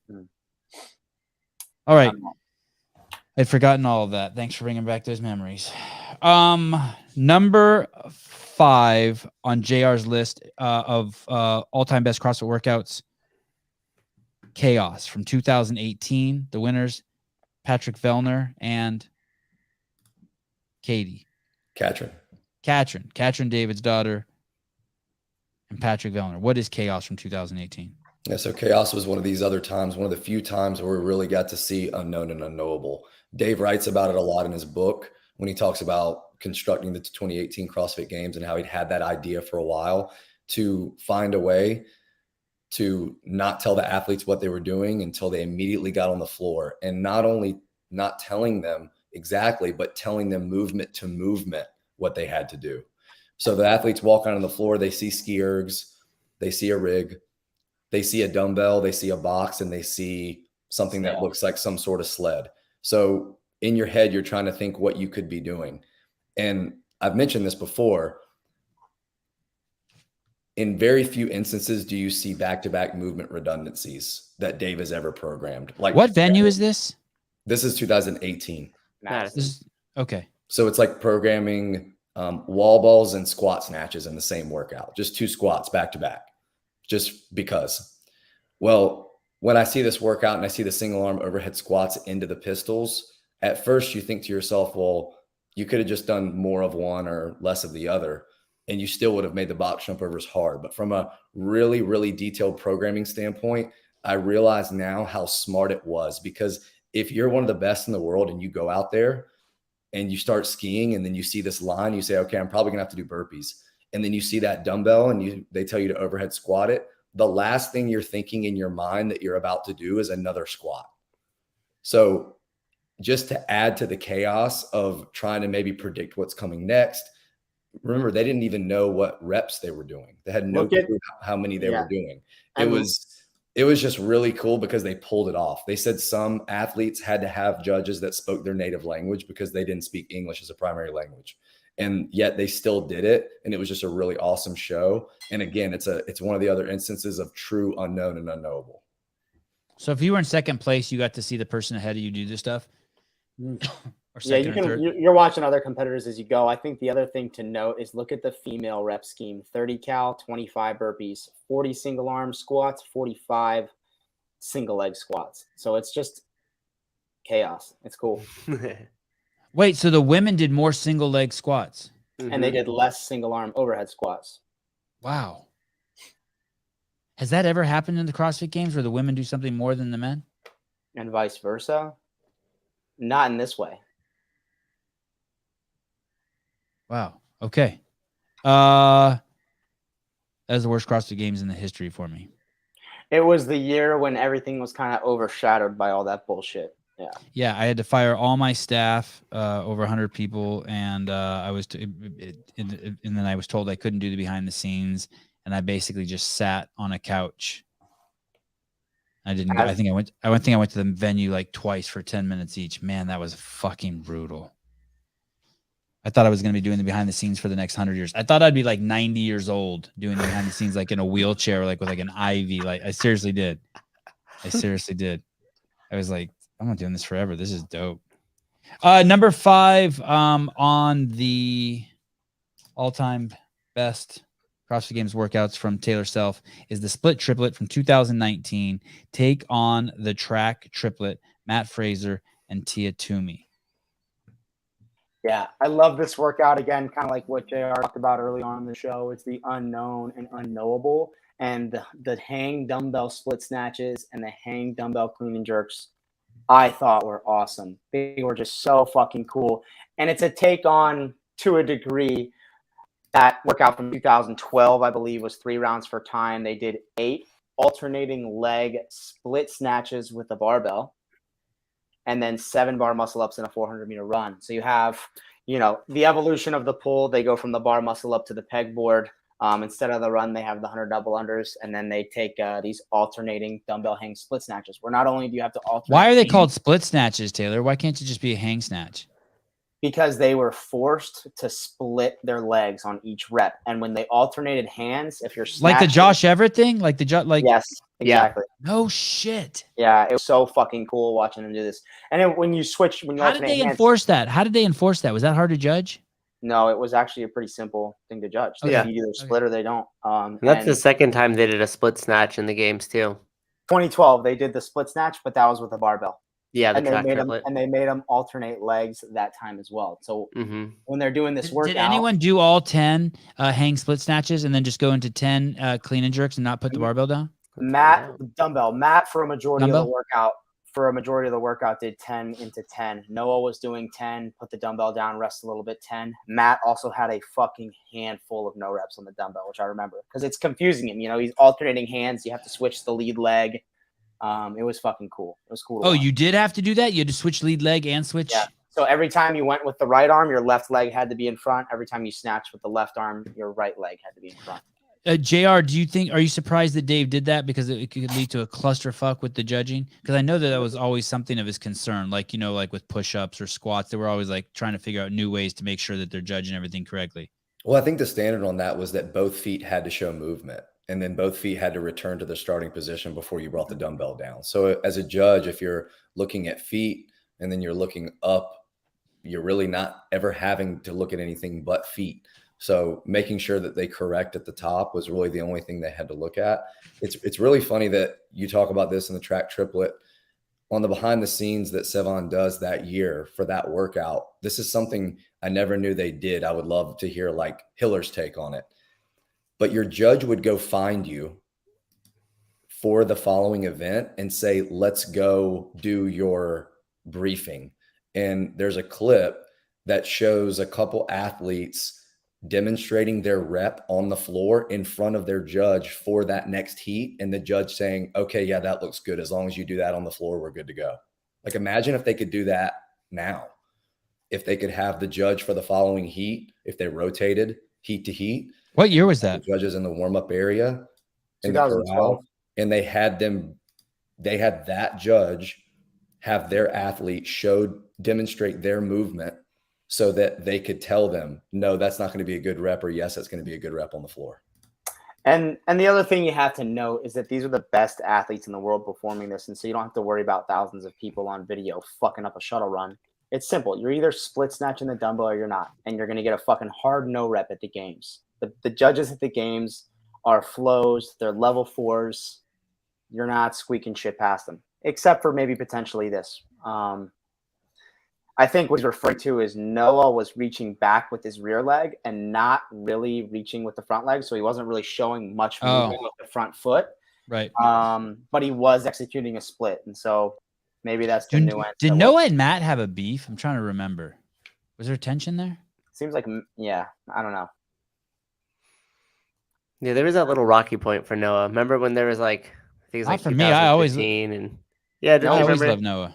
He Yeah, I said think there was. something- Yeah, I think there was a situation where he said something about Rich coming off the floor and saying, "Now it's your turn." Yeah. And He patted Spieler on the head and called him Spiely. Yes. And I remember, Yes. Holy Heber and Mars and a lot of the other videographers were really fucking. The media team were really pissed. I thought it was awesome. Really? I thought it was awesome. I think we talked about that in the behind the scenes too. If someone did that to me, I'd punch them in the nuts. dude. No, like all you got to do is Noah didn't mean anything rude by it. He's cool as No. shit. That's like, yeah, that's the thing. Do you guys remember the commentary in this event by any chance? I think it was Josh Everett. No. It was a funny point because I don't know if he didn't have the notes in front of him or what have you, but he didn't realize that it switched from snatch to clean and jerk. So he kept making the comment like, wow, those athletes are going unbroken, but you could see partly through towards the end as they fatigue, they are changing their technique. Oh, that's yeah, right. And they kept being awesome, like, awesome. No, he doesn't have the event. He goes, oh, look, yeah, it seems like to be the real trend. Everybody's changing it and with a little pause at the shoulder. And I was like, and then you could see Sean Woodland trying to like backpedal for him and kept like saying the workout out loud, but Josh wasn't catching the cue. It was hilarious. The shit I remember. I mean, it's obviously programmed like that for that reason, right? Yeah, Just exactly. to push you to fatigue, and that's some old school shit, right? And Josh was probably did fucking 100 L1s, and so he probably was just going on autopilot. And yeah, exactly. I sort of think that was funny. Number 4 on JR's all-time best CrossFit Games workouts of all time, 21:15:9 complex. Does this workout not have a name? That's the name of it. 21, that's the name of it. 21:59. Okay. It's from 2014, and the winners are Rich Froning and Camille LeBlanc Bazinet. What's this workout? Yeah, so this is. Can we watch this whole thing or no? Wow, No, this is but cool. It's kind of a cool visual. Was this one of the first times that they started to lay out the floor like this? No, never. I think Eric Diaz made these graphics. I remember we had hired. This was the head graphics guy from UFC, and we brought him over to the media department. Shout out to Eric Diaz, one of my favorite guys I ever worked with. He still works there. Super talented. Boom, love this one. Chase Ingram, Bill Grunler. Get with the programming. Okay, 21:15:9 complex. Okay, what was the workout? Go ahead, Mr. Howell. Yeah, so the workout kind of follows that 21:15:9 classic rep scheme, but it's broken up into 3 different barbell movements, adding up to 21, 3 different pulling movements, adding up to 21, and then the next round is adding up to 15, and the next round is adding up to 9. So numbers wise, it may be one of the coolest rep schemes for any CrossFit Games workout. Oh, wow. No wonder you're not saying what it is. Deadlifts, clean, snatches, pull-ups, chest to bar, 6. Oh, wow. Okay.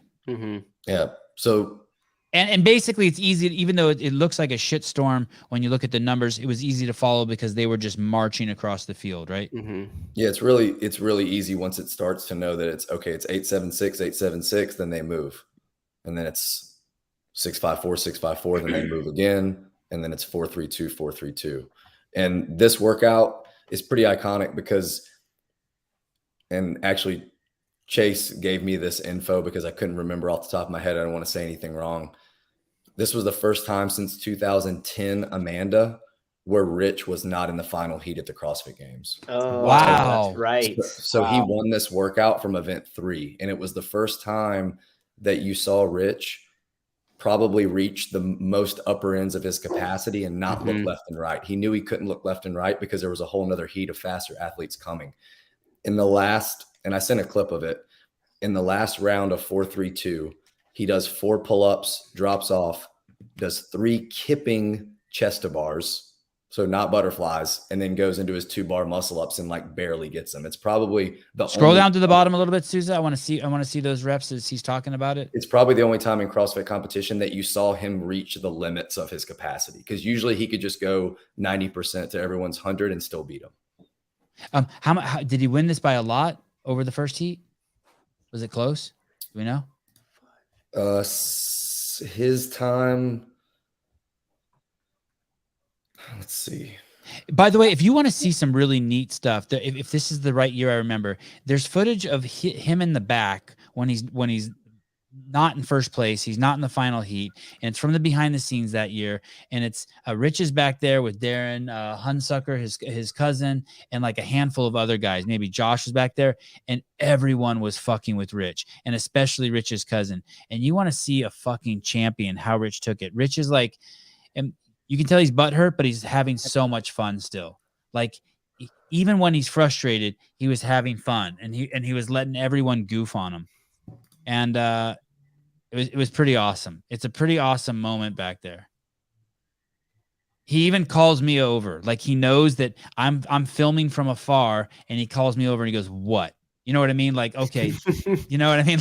Like I'm too scared to go over and talk to him because he's fucking not doing well. But he's like, "All right, get over here, asshole." Come here. Yeah. What do Yeah. you want? What do you want? What do you need? know? What you need? Yeah. Mr. Olson, I believe this workout was already on our list, and this was number 7 on my list.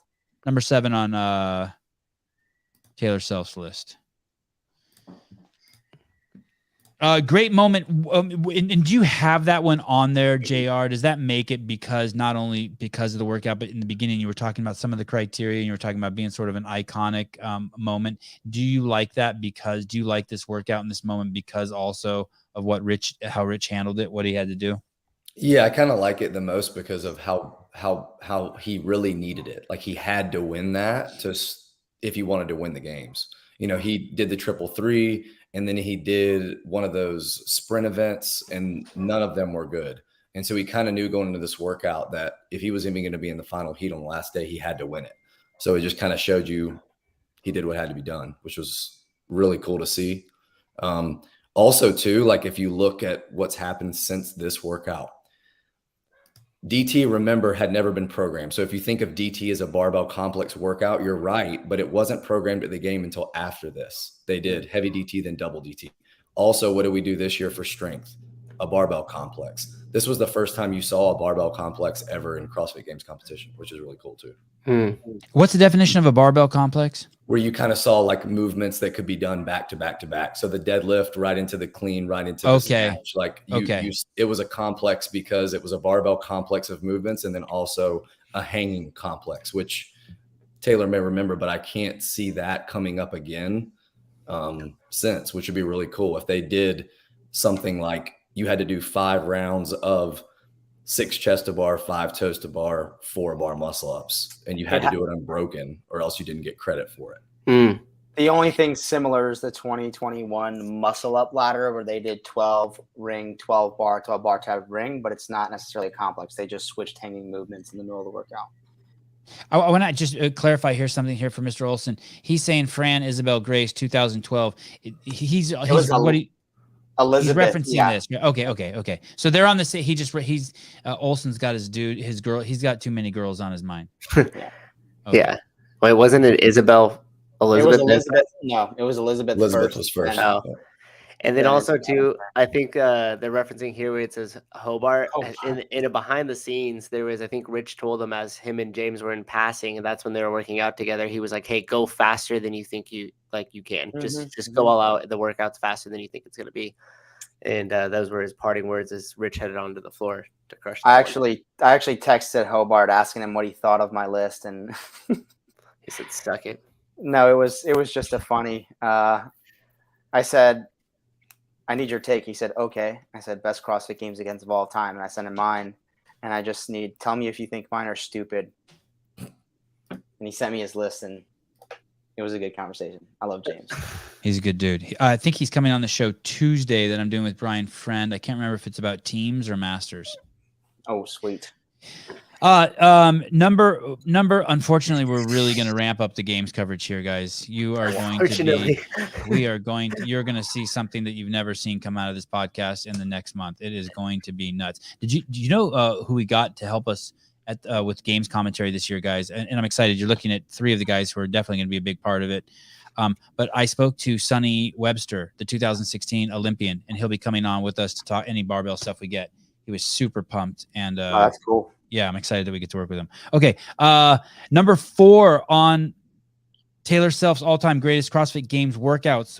CrossFit Games first games were in 2007. Now we're in 2022. They've come through all the events, and these are their top 10. They said it wasn't easy. We're at number 4, med ball, handstand, push-up, 2012. It's intro of the D-ball and return of the parallel handstand push-up bear plates. Albert Dominic LaRouche. Yeah, I always liked him because it rhymed with douche. And Annie Thor's daughter. I was a young man back then. I was immature. I was 40. I was immature. Yeah, this workout was so fucking cool. Okay, yeah, talk to me. I don't like parallel handstand push-ups. Okay, I don't like ring handstand push-ups. No, those were stupid. Yeah. Because everyone looks like they're a giraffe that was just born. They're fucking dumb. But anyways, the parallel handstand push-up. I actually thought this was the introduction of the parallel handstand push-up. And JR corrected me. There was an AMRAP in 2009 with GHD kettlebell swing and handstand push-ups, they were parallel. I think it was 2008. I think it was 2008. Okay. The interesting thing to note is I have bare plates here is these athletes were lowering their heads onto just 2 competition plates stacked on one another with no soft surface. So you have the metal disc in the center of the plate that you're lowering your fucking head down to. I just thought that was so sad. Yeah, apparently his head was bleeding afterward. Whose was? Steelers, I think. Wow. Yeah, Wow. On that one, I remember thinking like that was smart. Yeah.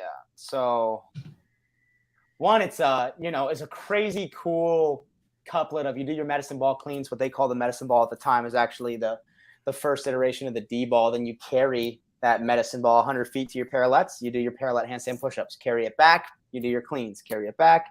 Handstand push-ups. JR actually had a workout just very similar to this in his most recent Crucible event. And I believe it was 8 parallel handstand push-ups and 16 squats with the 150 bag. And you just had to carry in between, and just a really fucking cool style of event. And a great variation of the handstand push-up. My favorite variation to full depth. But at the time, I think the 2 plates were appropriate. How was the 10-minute time cap for this? A lot of people made the cap. A lot of people hit the cap. Meaning didn't make it. Is that what that means? Hit the cap, didn't make it? Yeah, hit the cap is didn't make it. And I'm trying. So 150 pounds. And were people able to carry this med ball, the 100 foot, without putting it down? Yeah, the carry wasn't an issue. I think you saw the issue when people were just fucking trying to manhandle the thing, and there was no technique, and it looked like several people had just never touched anything like this. It was cool to watch. What happened to LaRouche? He's kind of out of the scene. Did we see him in the open? Wasn't he like a full-time police officer or? I thought that was Alex Vigneault. I get all my Canadians. Vigneault is a firefighter. No, Vigneault is a police officer. Yeah, he is. Don't know what happened to him. Man, JR has an unbelievable memory. I can't even remember where I left my keys. I understand. He's Jacqueline Robinson.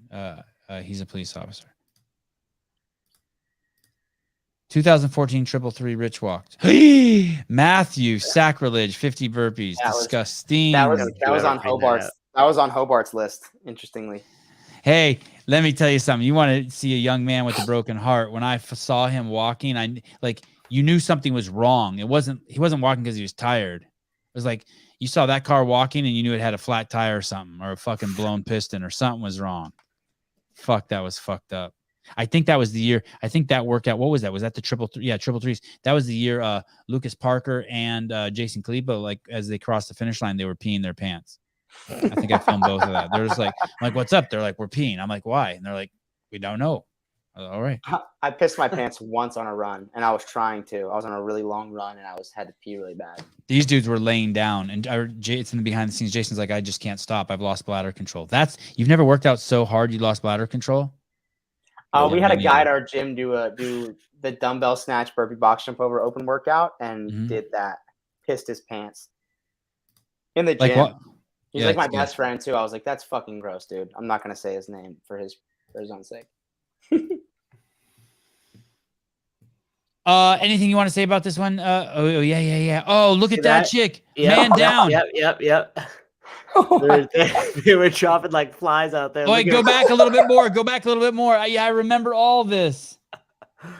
Look, there's Danny Horan. Go back. This chick's legs just stopped working. Who is that? Is that Christy Phillips? Who is that? Press play.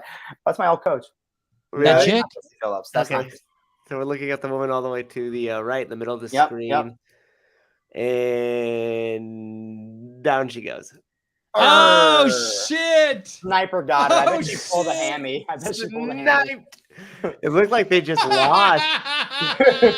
I like the struggle on Rich's face as he comes through this finish line here. Look at Rich.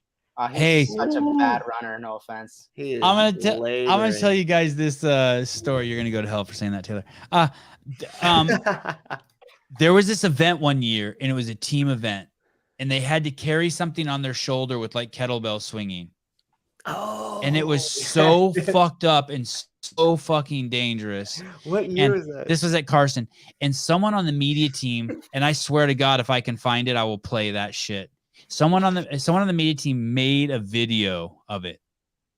It's the greatest fail video you've ever seen. It's so crazy. I want to say Sam Dancer did something crazy in there. Didn't one dude walk it all the way? I just can't. I can't remember. But the fails when those kettlebells start swinging and what you see people's backs and heads and shit start doing. Holy fuck! And we never aired it. Like we weren't allowed to air it. Like it would, but it was amazing. Please, someone on the media team now, or someone, please reach out to me and send that shit to me. I must have it on a hard drive somewhere. I just don't know how to search for it. Do you guys know which event I'm talking about? Mm-hmm. And the music was amazing. It was like circus music.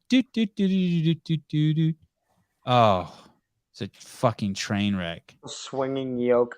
2012 team event. Yep, called Yoke. God, it was so fucking crazy. She got KO'd by a ghost. Yeah, something. Okay. What event are we talking about? Do we want to say anything else about Dominic LaRouche and Annie Thorisdottir winning this 3 rounds for time? 4, but no. 4 rounds. 3. You're right. 3. Okay. Number.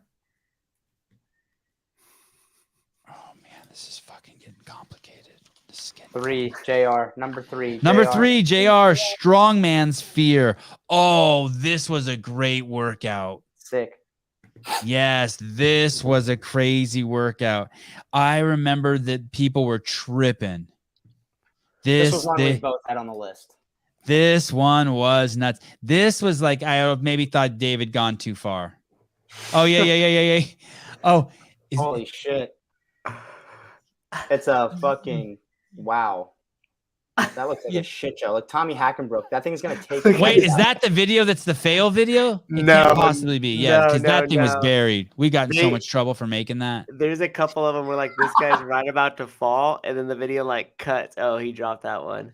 And they never censored. They never censored shit when we were there. But this we had taken it too far. That's just going to take legs out. Holy fuck. And look at the Yeah. stands are full. So people watch this shit show live. Oh, dude, it was amazing. It was yeah. Okay, number 3 on JR's all-time best Strongman's Fear 2017. Who is KD again?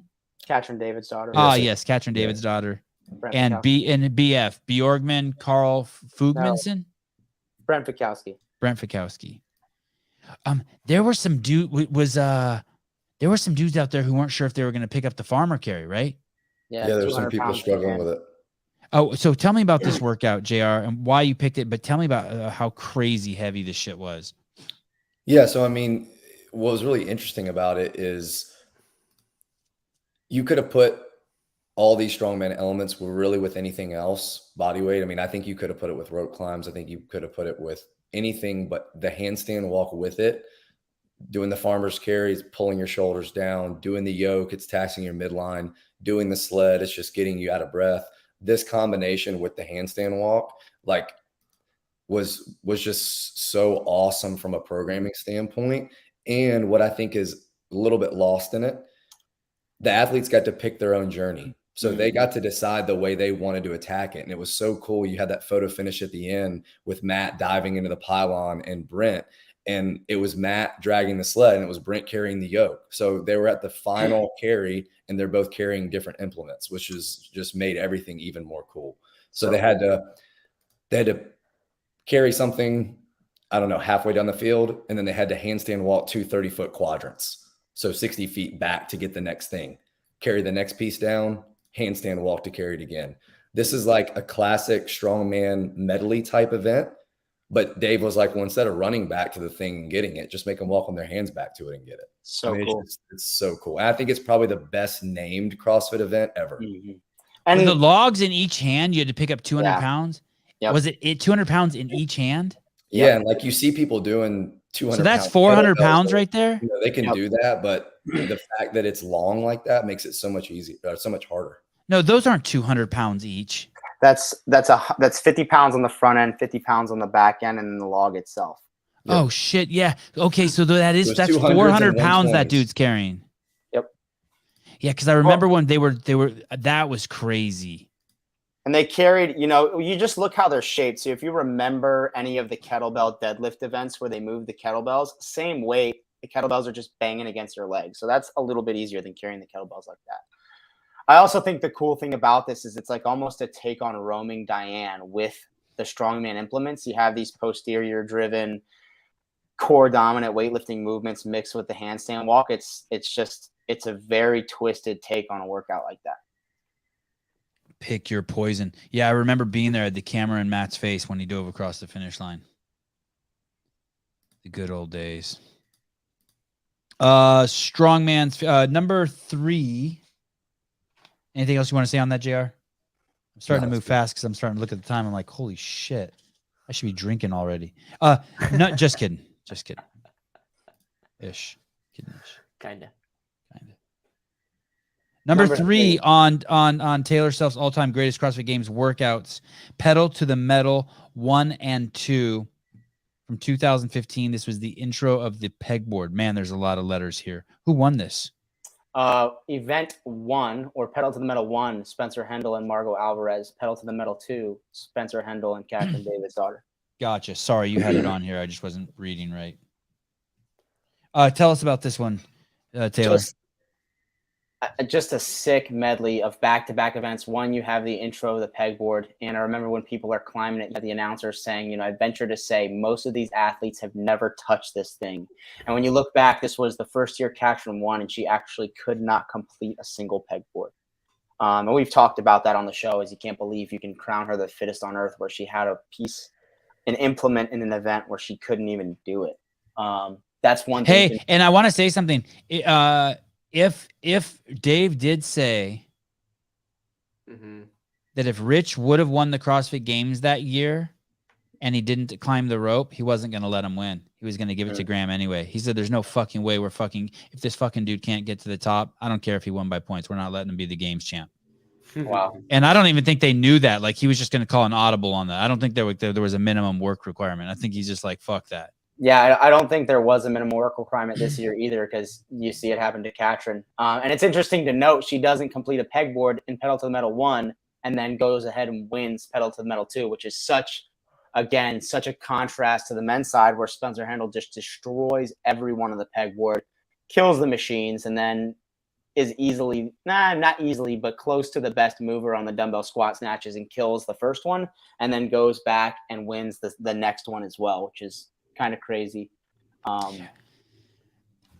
Just to show you how the CrossFit Games are truly amazing, and people say the dumbest shit about them, and it really pisses me off. But mostly around all the cheating stuff about like CrossFit protecting its athletes and this and that. And there's so much work put into it that it would never be allowed to be tainted like that. But this event, I want to give Bill Henniger at Rogue and Katie Henniger over there crazy credit, because they built these fucking plexiglass pegboards that I had never seen before. And they brought these things out onto the field. And there was this lady this Asian lady, I can't fucking remember her name. Dave did one, yeah. And they built this thing at night. And Dave goes to her. She was like Dave's like creative assistant. She was probably the creative director for the CrossFit Games at the time. Fuck, I can't remember her name. Someone tell me her name. I know Chase knows it. And she worked for CrossFit Inc. I mean, I knew her well. And Dave goes, I want these covered. It's this big fucking rig with all of these climbing boards on it. She goes, what do you mean you want it covered? He goes, I want a giant sheet over this so no one can see it when they come in here in the morning. She's like, what? He's like, yeah, I want it covered with the biggest sheet ever. And then I want to pull it off and show the world it. And they did. That night she came. So Bill builds this fucking crazy thing, and then she gets it covered with we're just at the CrossFit Games. The event's going to go off in 12 hours. So she makes some sort of cloth. I don't know what the fuck the thing was. Suzanne Dye. Thank you, Adam. Man. Yeah. She was a remarkable, human being. Good guess with Kariana, Athens. She probably did some crazy shit too, helping out. She was pretty remarkable. But these people would just get shit done. They'd be like, I want that covered. It wasn't impossible to cover it.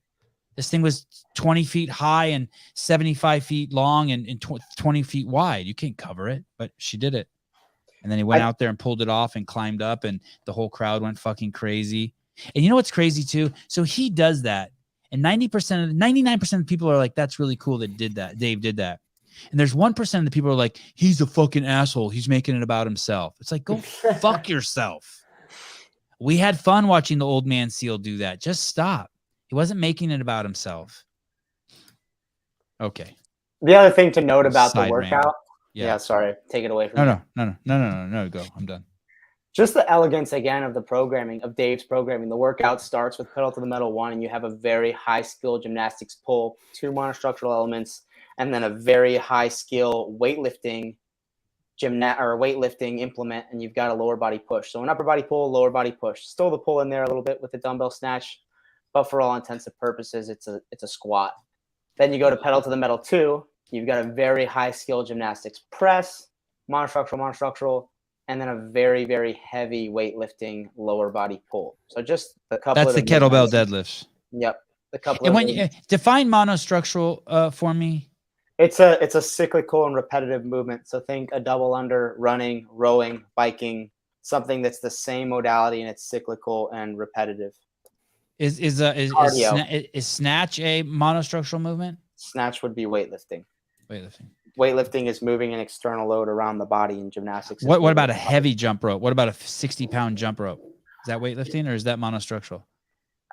You're starting to blur the line. Yeah. What's the heaviest jump rope they make? Do they make a 12-pound jump rope? Do they make one that's so heavy if it sweeps around and hits you, it fucking takes you down?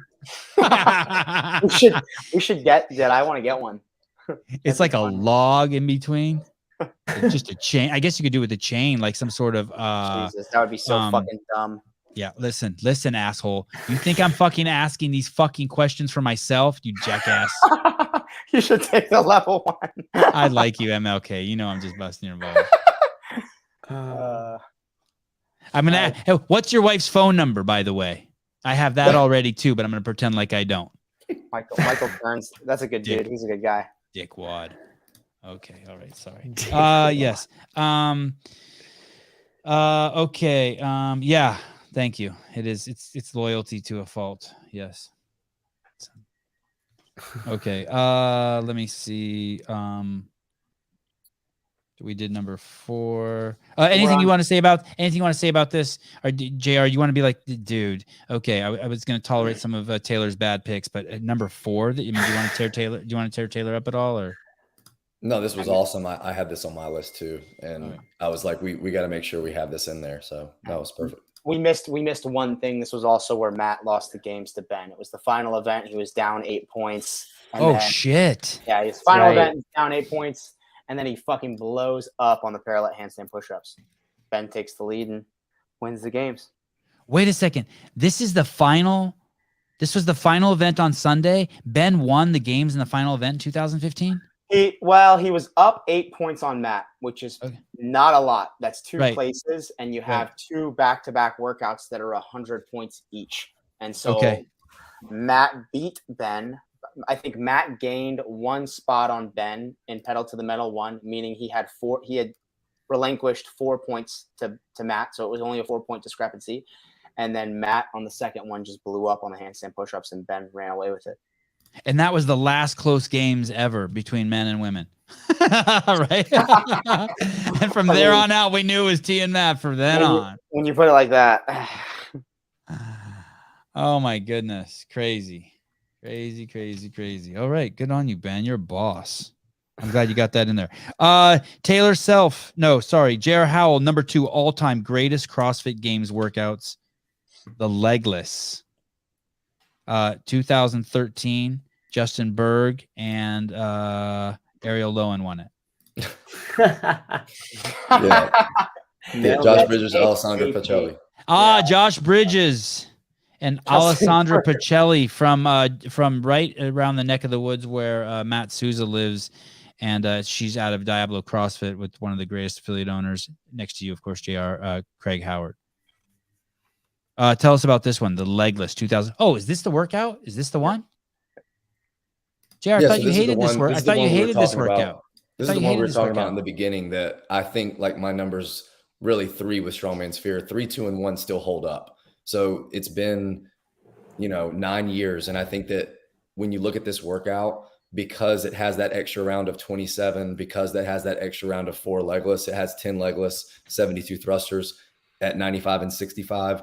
I mean, this is, everything kind of stems from Fran that's like this with a push and a pull. And Okay, let we've me see this seen- workout. Sorry, I need to see this workout. Can we tell me what the workout is one time, Jared? It's, I was confused. 27, 21, 15, 9 of thrusters, 4, 3, 2, 1 legless rope climbs. Say that. I just wrote down the rep schemes. Tell me the movements again. Thrusters at 95 and 65, Mhm. and legless rope climbs 4, 3, 2, 1. Okay. And this is 2013. Okay, go. Sorry. You like this because Yeah, so this is the first time legless was programmed at the CrossFit Games or in any level of CrossFit Games competition. You saw the layout on the floor. This is maybe like the first time I really noticed how much thought went into it. If you go back and you show that picture that was on the screen, there were 4 ropes, 1 rope climb per rope for the first round. Then you moved on to your barbell. Then you had another rig with 3 ropes. Then you moved on 2 ropes, and you moved on 1 rope. So progressing down the floor, it was so easy to watch. I remember watching this live when I first started CrossFit and watching not Josh Bridges win it, because he actually won it from a previous heat, but you had Rich, Marcus Hendren, and Jordan Troyan, and watching it, I rewatched it today and still got some chills. So if you show this quick clip, they're all looking at each other, who's going to jump up first, and then they just race. It's awesome. wow. Mhm. Wow. This is crazy. 2013. And that's the killer cage right there? No. No, this is just the rig that they used to hang all these ropes. They had 10 ropes hanging for each lane. It's a But this similar wasn't look. also they didn't do this also wasn't the killer cage. Is it the same year? No, No, different. Killer year. Cage was 2011, I believe. And Wow. It was And it monkey had that. bars, It had that spin bike. the Remember watt bike. Yeah, the Watt bike? How did they build this thing? Yeah. fucking crazy. This was cool because there was always that big spectacle where you would go into the stadium and there was the A frame from the year before. They had that other rig with the muscle up. So there's always kind of a cool spectacle walking into the Coliseum, because I don't know if you guys ever went in Carson, but they used to keep it sealed off. Remember, Sevon, you couldn't get in there at certain times. And No, then not they would- me. I could go anywhere. Yeah, you had access the whole time. Us peasants, we're Yes. outside trying to look in, but you would get in there and there would just be this rig or something else in there, and it was always so cool because then all the speculation would happen, and they would build this shit overnight. You'd go there, it'd be yes. fine, and you would show back up the next day, and you'd just be like, "Whoa, there's just this massive rig in the middle of this stadium now." Really cool. That's a great. Oh, look at Marcus Hendren. Mm-hmm. They come across the line super fast here. And Taylor, you hadn't even found boom, CrossFit boom. at this point, right? You said We you found it in celebrated a lot. 2016. Yeah, I was still watching Late Night Cinemax in 2013. Oh, Travis Bajent, Skinamax. Look at Bajent right there. Yeah, 20. Wow, Yeah. unreal. Yeah, so this event too had some big implications in the competition. This movement first coming out, you could just see the look on some of the faces of the competitors. Jason got 27th on this workout, Khalipa, and he took a huge fall from the top of the leaderboard after this workout. You only had 2 women finish the event, only 2 this year. It was a 10-minute cap. So if you remember Alessandra Picelli, Mm-hmm. she used a kip the entire time. She kipped her way up the rope, and a technique that most women still use today, all these years later, which is awesome that she was using it that long ago. And I would love to see something like this retested for the women, especially because I would say at least 30 of the 40, maybe more, finish this workout in 2022 if they redid it. One of the nuances about, if you go back and look at that last shot that Matt showed us, also in that stadium, I mean, I really do like the venue in Madison, but in that tennis stadium in Carson, there was this really gladiator feeling that we've never had anywhere else, because you see the spectators can all push up against this wall. And the athletes are right there, and it really does feel like they're in a pit, especially when you push up to the wall. They're below you and you're watching them. And when they come up against the wall, they're really close. It's like being at one of those aquariums and the fucking hammerhead comes up against the glass and everyone's kind of takes a step back. It was cool. That was a great venue. Funny, this is actually my 2014 games ticket sleeve. I found it. Wow. Wow, Souza. We will sell that to anyone for $12. It's signed by Rich Froning too, by the way. Is Is it? it really? You got to buy it to find out. Let me see that. Oh, okay. Okay, Gotta okay. buy Yeah, it. yeah, I like The that. old Xbox box on eBay trick. You knew I was gonna forge it. Number 2 on Taylor Self's all-time best CrossFit Games workouts, Amanda 45 from 2017. This was the take on the 2010 Amanda. And I don't even know who this guy is who won it. Never. Rager? Yep, never even heard of the name. He's really, really good at bodyweight gymnastics movements, especially the muscle up. He's a shorter guy. He's all over open workouts that scream smaller dude. He's super fit. Was this snatch not heavy enough? It was heavy enough, and I'll tell you why. I think the one thing to note when you look at this workout, it's a couplet, weightlifting and gymnastics. Both movements are the highest, presumably the highest of skill weightlifting movement paired with the highest of skill typical CrossFit gymnastics movement. And when you have 13, 11, 9, 7, 5, 45 reps of each, I mean, it's essentially Fran with muscle ups and squat snatches instead of pull ups and thrusters. And how is this different? How is this different than Amanda from 2000? Amanda from 2010, you just remove the 13 and the 11, and that's Amanda from 2010. Same weight? Same weight, same movement. Wow. I wonder if the fastest times on this one were better than the slowest times on the last one. I wouldn't be surprised. I think the fastest times on this were right around 8:30, 8:40.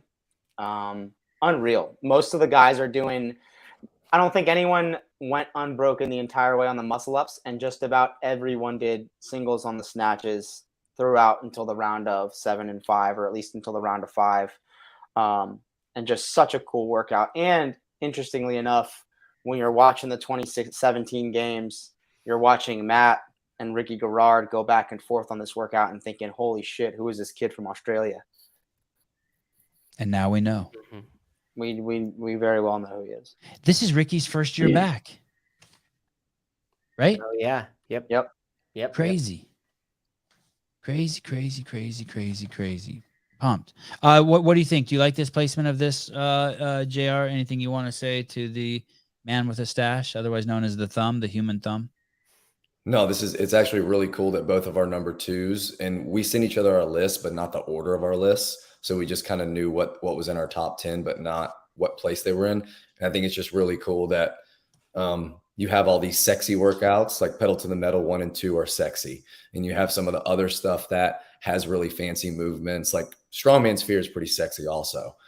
These 2, Legless and Amanda 45, are super OG classic CrossFit couplet weightlifting gymnastics, which I think is really cool that it's both number 2. What about the fact that some guy I've never heard of and that no one's ever heard of won this event? Does that make you think maybe it wasn't programmed good? No, Matt took second place in the event. Jamie Green won it for the women. I think Tia was too. It was properly programmed. The Dakota just has a good skill set. But gosh, you turn that on TV and you see them advancing from rig to rig. Same thing like the legless rope climb. They have a rig with your set of rings for 13, 11, 9, 7, 5. The athletes are advancing each round and they're doing muscle ups and squat snatches. It's just such a pretty visual too. You're like, holy fuck. The muscle up is crazy. The snatch is crazy. Mm-hmm. Mike, Helplin, Michael, how many people have won an event? How many men have won an event at the CrossFit Games since 2000? Well, you just have to get the number. Let's say events. 8. Yeah, so 15 events usually times. No, because some dudes have won someone's won like 20 events, right? Several, yeah. Yeah, I wonder. Right. Yeah, so if it's any consolation, and someone's going to roast me in the comments if I get this wrong, Roast Dakota away. Rager wins this workout in 2017. Wait, say that again. What about 2017? Dakota Rager wins this workout in 2017. In 2018, there's an open workout with 100 double unders followed by a movement, 100 double unders, a movement, 100 double unders, a movement. It has ring muscle ups and bar muscle ups in the same workout. And Dakota Rager won the world in that open workout. So if it's any consolation, some people are just that good at bodyweight movements. Yeah, and the other movement was an overhead squat. I think Overhead squat, dumbbell ring snatches. Yeah, ring muscle up, bar muscle up. yeah. So very similar. I remember that workout like it was yesterday. This is the workout where Matt waved you out in front of the clock, right?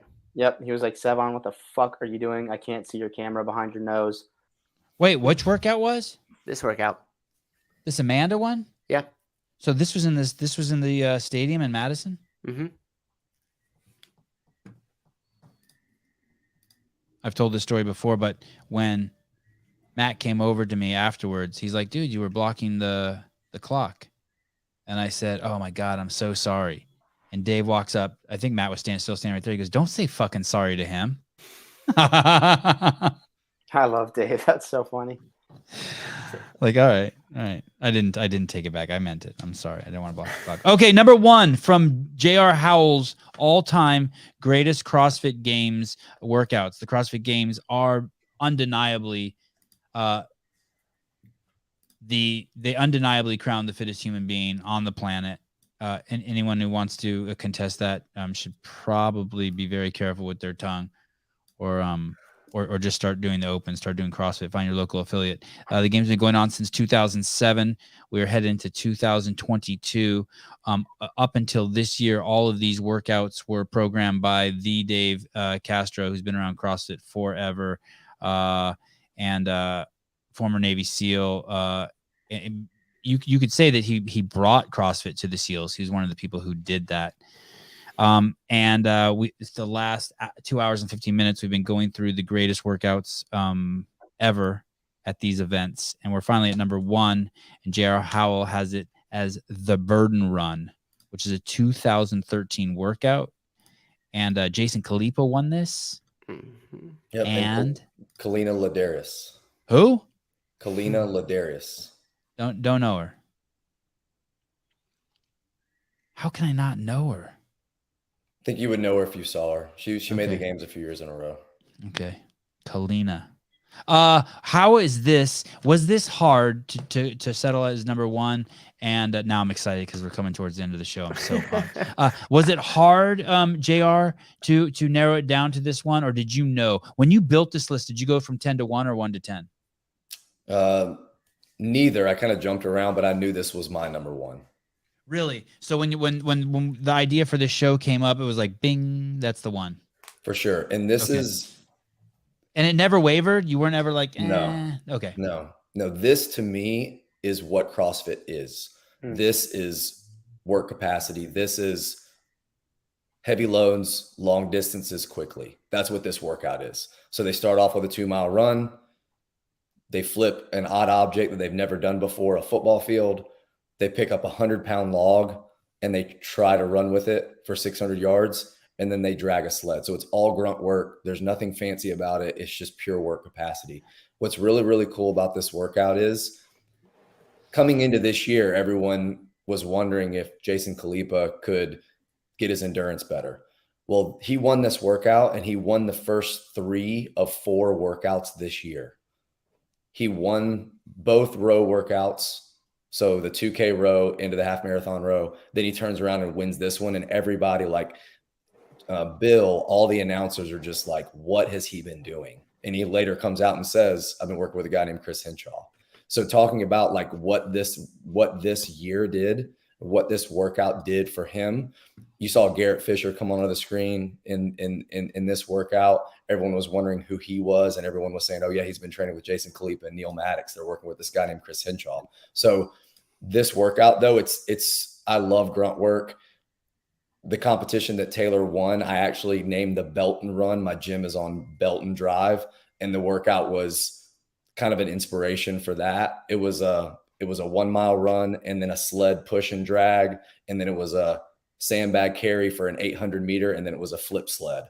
So I got the next generation flip sled and used it like the pig in this workout. So this workout is also the pictures you get from it, the shots you get from it here at the end of everyone dragging the sled is just so awesome to me. Yeah. It was carnage. Oh my God. It's carnage. Is that Froning also down over there on one knee? I think Garrett Fisher actually passed him in a behind the scenes or maybe other video he talked about. It was pretty cool looking over to my left and seeing Rich there and passing him and right at the end of the finish line. Yeah. And I like long stuff. And this was a 30-minute workout. I think the winners finished just under 30, like 29 minutes. It was just really cool to see. This is brutal. This sucks right here, what Jason is doing. This thing is fucking the last thing you want to pick up and have against your head, on your shoulder. It's hard. It's miserable. I remember there was dirt and shit all over Jason. I was standing right next to him when he's carrying that, and I was taking pictures. It was nuts. How heavy was that, JR? 100 pounds. 100 pounds. 100. We did a burden run, me and JR, a workout with the Rogue Ballistic Block. Oh, wow. Yeah, that was a fun one. It was a partner workout me and JR did. That's not made to be carried, right? That's like you stand on that to like do pull-ups and stuff, right? Jumping pull-ups. Yeah. That hard rubber thing. Yeah. Right. And I had that in our competition in Charlotte. We programmed. Hey, that. if you drop that on concrete, you got to like watch out. If that takes a bounce and goes into bounces, your so toast, it right? flies, You're yeah. toast. Yep. Wow, crazy. I was gonna say something else about that event. Oh, Garrett, Neil Maddox, and Jason dominated. You're right. The workouts that year. I think Garrett may have won one of those first 3 workouts, like a run one where they were running around the stadium. So I think he was the first one to the pig after the 2-mile run. Yeah. Okay. was, Oh, like, yeah. way And Dave out was ahead. driving in the golf cart and they were chasing him. Okay. Yes. Thank you. Okay. Yeah, I think they almost caught the cart, didn't they? Yeah, it was nuts. Yeah. I remember like, I was in the "Go, cart go." filming. Yeah, it was nuts. Rich was 7th on this event. Yeah. Oh, yeah. I have Good some old Matt insane photos from that. I love a Matt Start. Is that Jordan Troyan? Wow. Yeah. What a Yeah. fucking idiot. Yeah. Easy. That's my boy. Easy. 2-mile run. Easy. And he's at like a 5-minute pace right there. Faster. 5 minute. Yeah, it's like a fucking 3-minute mile. He's sprinting. Jeez, dude. Yeah, and just like this number 1 pick for my list is 100% biased. In my opinion, this day at the CrossFit Games is the best programmed day at the CrossFit Games ever. So they do the burden run, and then they do a zigzag sprint, which is like 30 seconds or less. And then that night they do legless. Look at these people on the left stealing rowers. Sorry, JR. I heard what you said. I just see this picture and I'm like, what are they doing? Okay. Finally, Taylor Self is going to match the burden run with a workout that comes from 2019. Taylor's pick for the best all-time CrossFit Games workout ever. It's called First Cut. It's from 2019. The winners were Tia Toomey and Matthew Fraser. Why this one? And let me ask you this before you say why this one. Did you know starting in, like when the idea for this show came up, you're like, yep, I know number 1.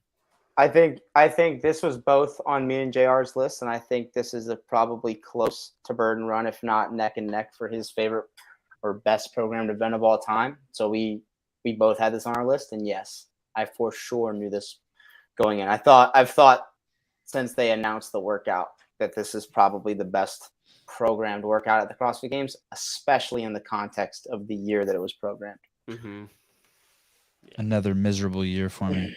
CrossFit Games. Yeah. The only thing I hate about this workout is there were heats of like 50 fucking people. And so I just wish they would run it back and do this event with they have 10 people in each heat and you can really watch the race because it is such a fucking cool workout.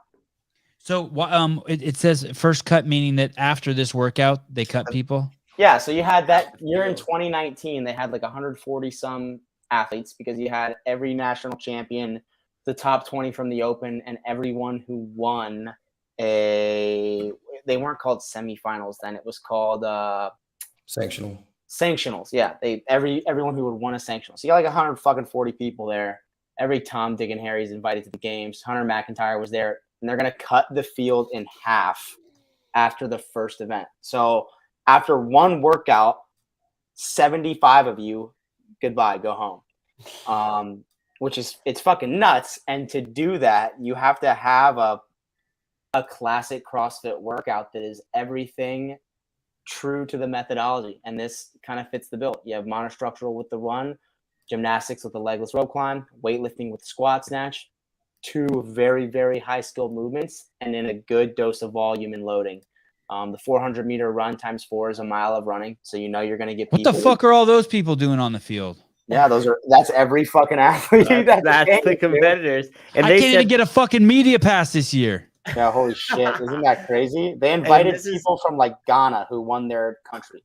and this is when it was still exclusive. Remember, this is before inclusivity with CrossFit. Ah, yes, before inclusivity. yeah, when CrossFit was before racist. that. Yeah, This was exclusive. Yeah, this was the most racist year.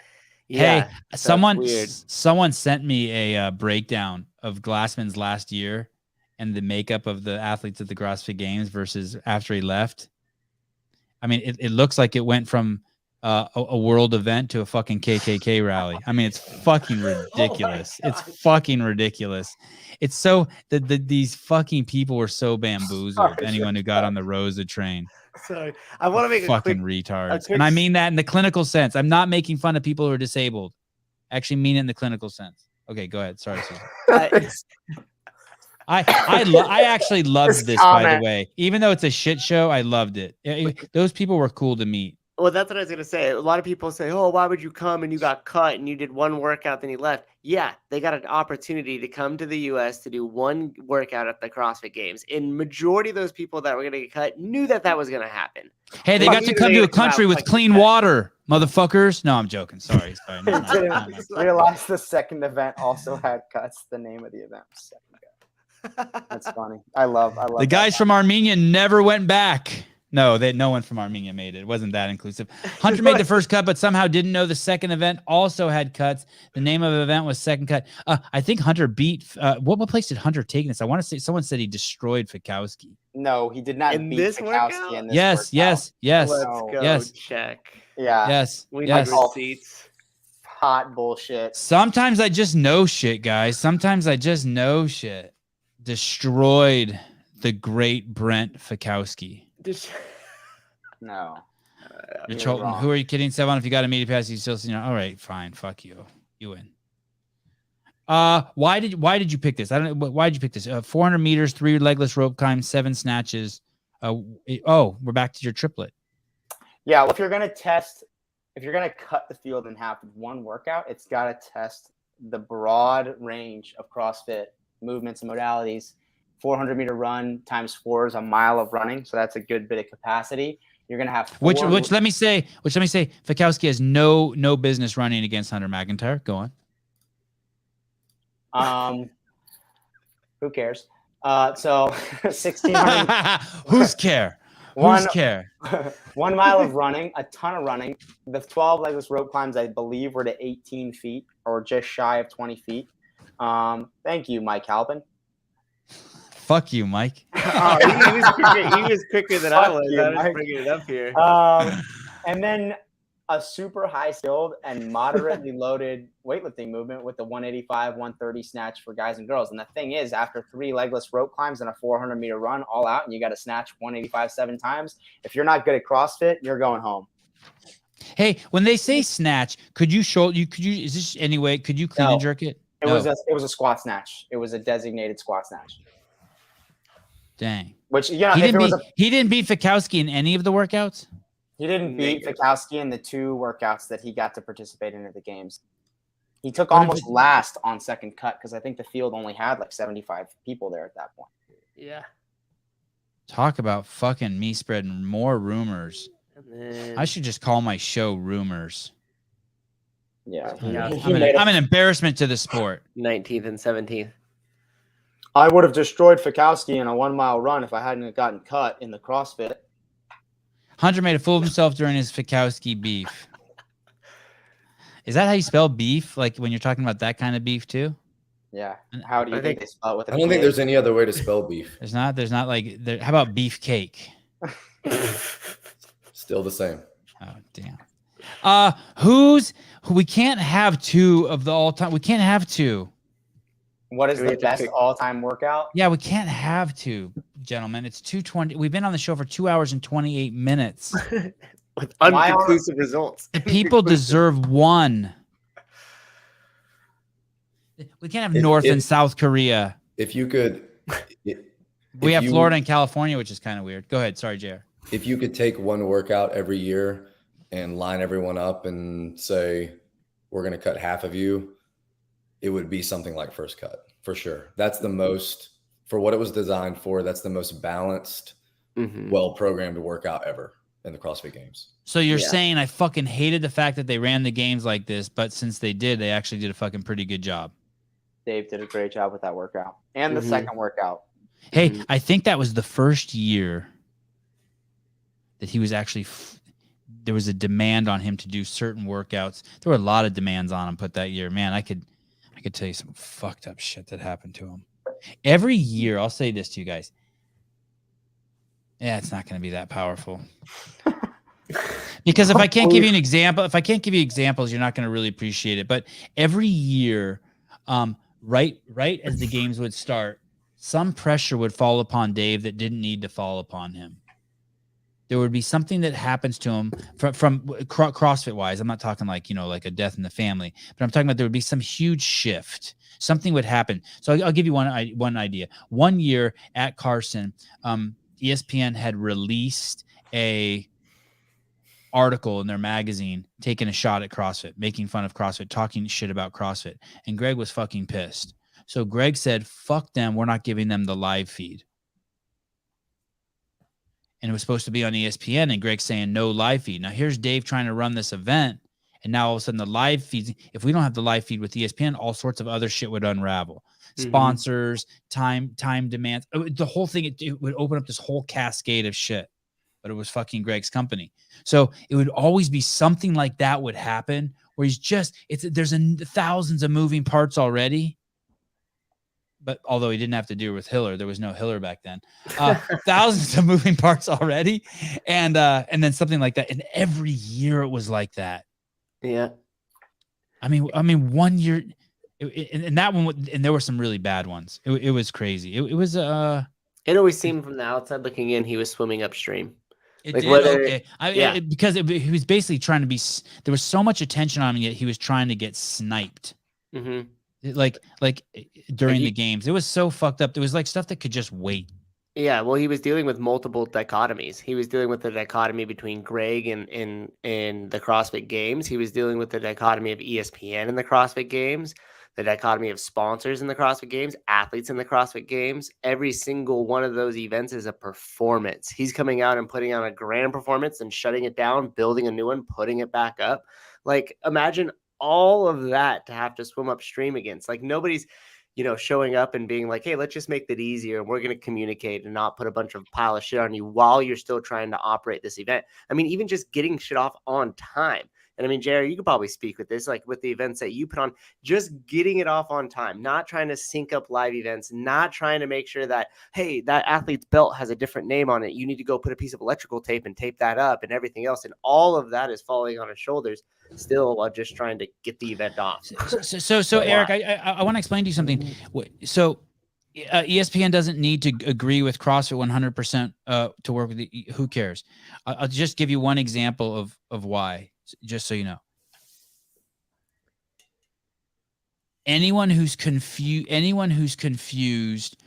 it's like imagine you were having a heart attack, and before you went to the hospital, you wanted to jump in the shower and comb your hair and put on clean clothes. And that took 15 minutes and you died. That's what the games are to CrossFit. If you give CrossFit any attention, the CrossFit Games any attention when anything critical is happening at CrossFit HQ, CrossFit HQ would die. It is nothing. No matter what any of you think, it is nothing to when it comes to the essentials of surviving. It's like clean underwear. It's fucking nothing. It's nothing when it comes to the survival of CrossFit Inc. And so if you're out here doing this big, massive party that's CrossFit, and all the eyes in the world are on CrossFit HQ because of this party you're doing that's inconsequential to the success and survival of the business, and the people who are airing it put out an article saying something like CrossFit injures people, It's like being away from your daycare. Let's say you own a daycare and you're away, and while you're away, someone spray paints on the side, pedophiles work here. And that stays spray painted on the side of your fucking daycare for a fucking week while you're fucking off in the Bahamas, and you come back and the entire place is shut down. It's literally fucking like that. The games have no bearing on the survival. It is just a shower and clean underwear and combing your hair. I know so many of you want to fucking deny that. The essence of it is the L1 team and them doing seminars and affiliates opening. And that's what generates everything. Athletes, attention, movement standards, everything breeds out of that department Nicole Carroll runs. Everything. And so that's why it matters when ESPN attacks us while everyone's staring at us. Guess who takes the hit? All the affiliates. So if someone huge were to go on Joe Rogan, huge in the community, and they were to say, my dad's life was saved by fucking CrossFit, and my best friend's life was saved by CrossFit, while Joe Rogan's trying to talk shit about CrossFit, then probably you could say that 2 new people would go to every affiliate on the planet. People who were sitting on the fence would be like, fuck, I'm going to go to an affiliate. That's 30,000 fucking new members at fucking $2,000 a year that gets pushed into the ecosystem. And I'm being very conservative. On the other hand, if while the CrossFit Games are going on, CBS, ESPN, Facebook, and everything is fucking exploding, and all eyes and more attention than ever is on CrossFit Inc., and ESPN decides to release CrossFit Hurts People, it's fucked. It's fucked. It does the opposite. It makes it so the people who are sitting on the fence and thinking about going now don't go. And that's why it matters. You're basically walking outside of your house, demanding all of the attention on you. And then if you slip and fuck up, your whole thing fucking backfired. If you would have done nothing and just get rid of the games, CrossFit Inc. just pushes along and continues to save lives. You have to understand that. This thing is a risk. Thank you, Eric. I hear you, but I'm glad you asked, because I wanted to say it. I hear you said, well, people are always going to complain about stuff. Me complaining about CrossFit thing. I agree, but there's so many mom and pop businesses out there that are barely hanging on. You have 3 kids at home, and you have a mom and dad, and they put everything into running this fucking affiliate in the middle of fucking Des Moines, Iowa. And it's like, man, you have to, if you're running the ship, you have to take that seriously. And I'm gonna stop there because Dave told me not to bash, but. Okay, I think I explained it pretty well. Sorry. I apologize. Didn't mean to hijack the show. Mr. Howell, Mr. Self, Mr. Souza. Can we agree on one? Oh, and every egomaniac, including myself, shows up to the CrossFit Games. So whether it's Dave, me, Kelly Starrett, every big shot, fucking the Craig Howard owns, and every big shot in the community, J.R. Howell shows up. He thinks he's got the best gym in wherever state he lives in, one of those southern states. Everyone's bringing their egos there to this event too, and I'm not dogging that. I did that too. I'm the coolest cameraman, so it's fucking tense, man.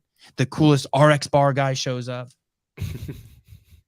Fucking CrossFit Games, they're cool, man. If you have a job there, you want a job there. Okay. First Cut 2019 was the #1 all-time event that Mr. Taylor Self is suggesting. Oh, shoot. Can we do a poll? Too late. I'm going to bed. Okay. Yeah, that would have been good. Next show, we'll do it. Instagram. And J.R. Howell is suggesting the Burden Run. Matt, do you want to do the tiebreaker? Do you want to do the tiebreaker, Matt? Burden Run or? Yeah, that sounds good. I think in the terms of like games. Oh, you don't know. Shut up. Go ahead. I knew that was coming, dude. I knew that was. He does know. Coming. He does know. I'm sorry. Holy shit. He does know. I'm just fucking with you, Susan. That was a setup. That was a setup. I know. I'm going 2019 though. Just, I mean, the triplet, the running, the high skill legless rope climb with the heavy high skill weightlifting movement, especially in the context of a cut for all these beautiful people from all over the world that came to join the CrossFit Games. So I think that is my pick for the #1. That's the only nice thing anyone's ever said about the 2019 Games. What was just said on this show. Yeah, if there's got to be one, that's the one. It is. You agree? That's the one. Yeah. All right. Anything we want to finish with? What an incredible show. 2 hours and 40 minutes, made longest ever. What's more incredible is how amazing. You guys remember in the early shows when I had to always get up and take a pee? Oh, wow, You me did. neither. I have a tiny bladder. Yeah. You guys got conditioned. Good job. It's because I'm sweating it out. I peed twice into a Gatorade container. You guys didn't even notice. That's Dude, slick. I ate like 15 apricots like an hour before the show too. Like, cause my trees are going off. I know my stomach's rumbling. I'm about to do some crazy shit in the toilet. Dude, for whatever reason, apricots really make you shit. I was on this like hiking trip and I ate a whole bag of dried apricots and We had such a good. I shit my pants and I had to bury my underwear in the woods. Wow. Wow. Wow. Wow. So Bear, I littered like 7 years ago. Wait, maybe like 10 years ago. Dude, I ate a whole bag. It ran through me. I don't know what happened, Dick. I don't know what happened. I don't know. I guess I don't know. Oh, Tomorrow we will have tomorrow. Oh yeah, it's because they were dried. Yeah, dried will definitely screw you. Tomorrow we have Andrew. We're doing a Hillerfit review show at 7 a.m. Pacific Standard Time. And then in the evening, no, we have nothing in the evening. Not Saturday, Sunday. And then Sunday, we're having Jorge Ventura back on. He's got some crazy shit going on at the border. He's going to tell us what he saw in Arizona and at the border with the great country of Mexico. Yeah, crazy stuff. He stretched his bladder dick. That's an interesting. Whip Okay. dick? That's kind of a funny. Hayden Goodall, my coach, showed up today at our gym today in a no rep shirt that one of the members gifted her. So rad. No, what would be so rad if she was gifted a CEO shirt? Any final words, JR, you'd like to say? No, I mean, this was awesome. Like listening to guys like Chase and Bill kind of go through their list. I mean, they've done regionals, reprogramming shows, all that kind of stuff. Getting to do one of my own has been awesome. Thank you. Yep. They do have a YouTube channel, Get With The Programming. Absolutely legends. They've been doing it forever and they know their shit. Mr. Self, anything you want to close with? No, same sentence as JR. Thank you. Put this on before I go outside. It's cold out there. Matt Souza, anything you want to say, brother? No, thank you. Yeah, this is a good show. I like how you're suiting up for battle right now. Hey, I didn't even put gel in my hair for this show. That's how much I was disrespecting JR and Taylor. No one even said anything. I was like, I just take a shower. I'm like, fuck this. I Yeah, ain't that's a casual Friday. wasting $6 worth of gel for these motherfuckers. He's going to go hit a back squat 1 rep with his sweatbands. Bye-bye.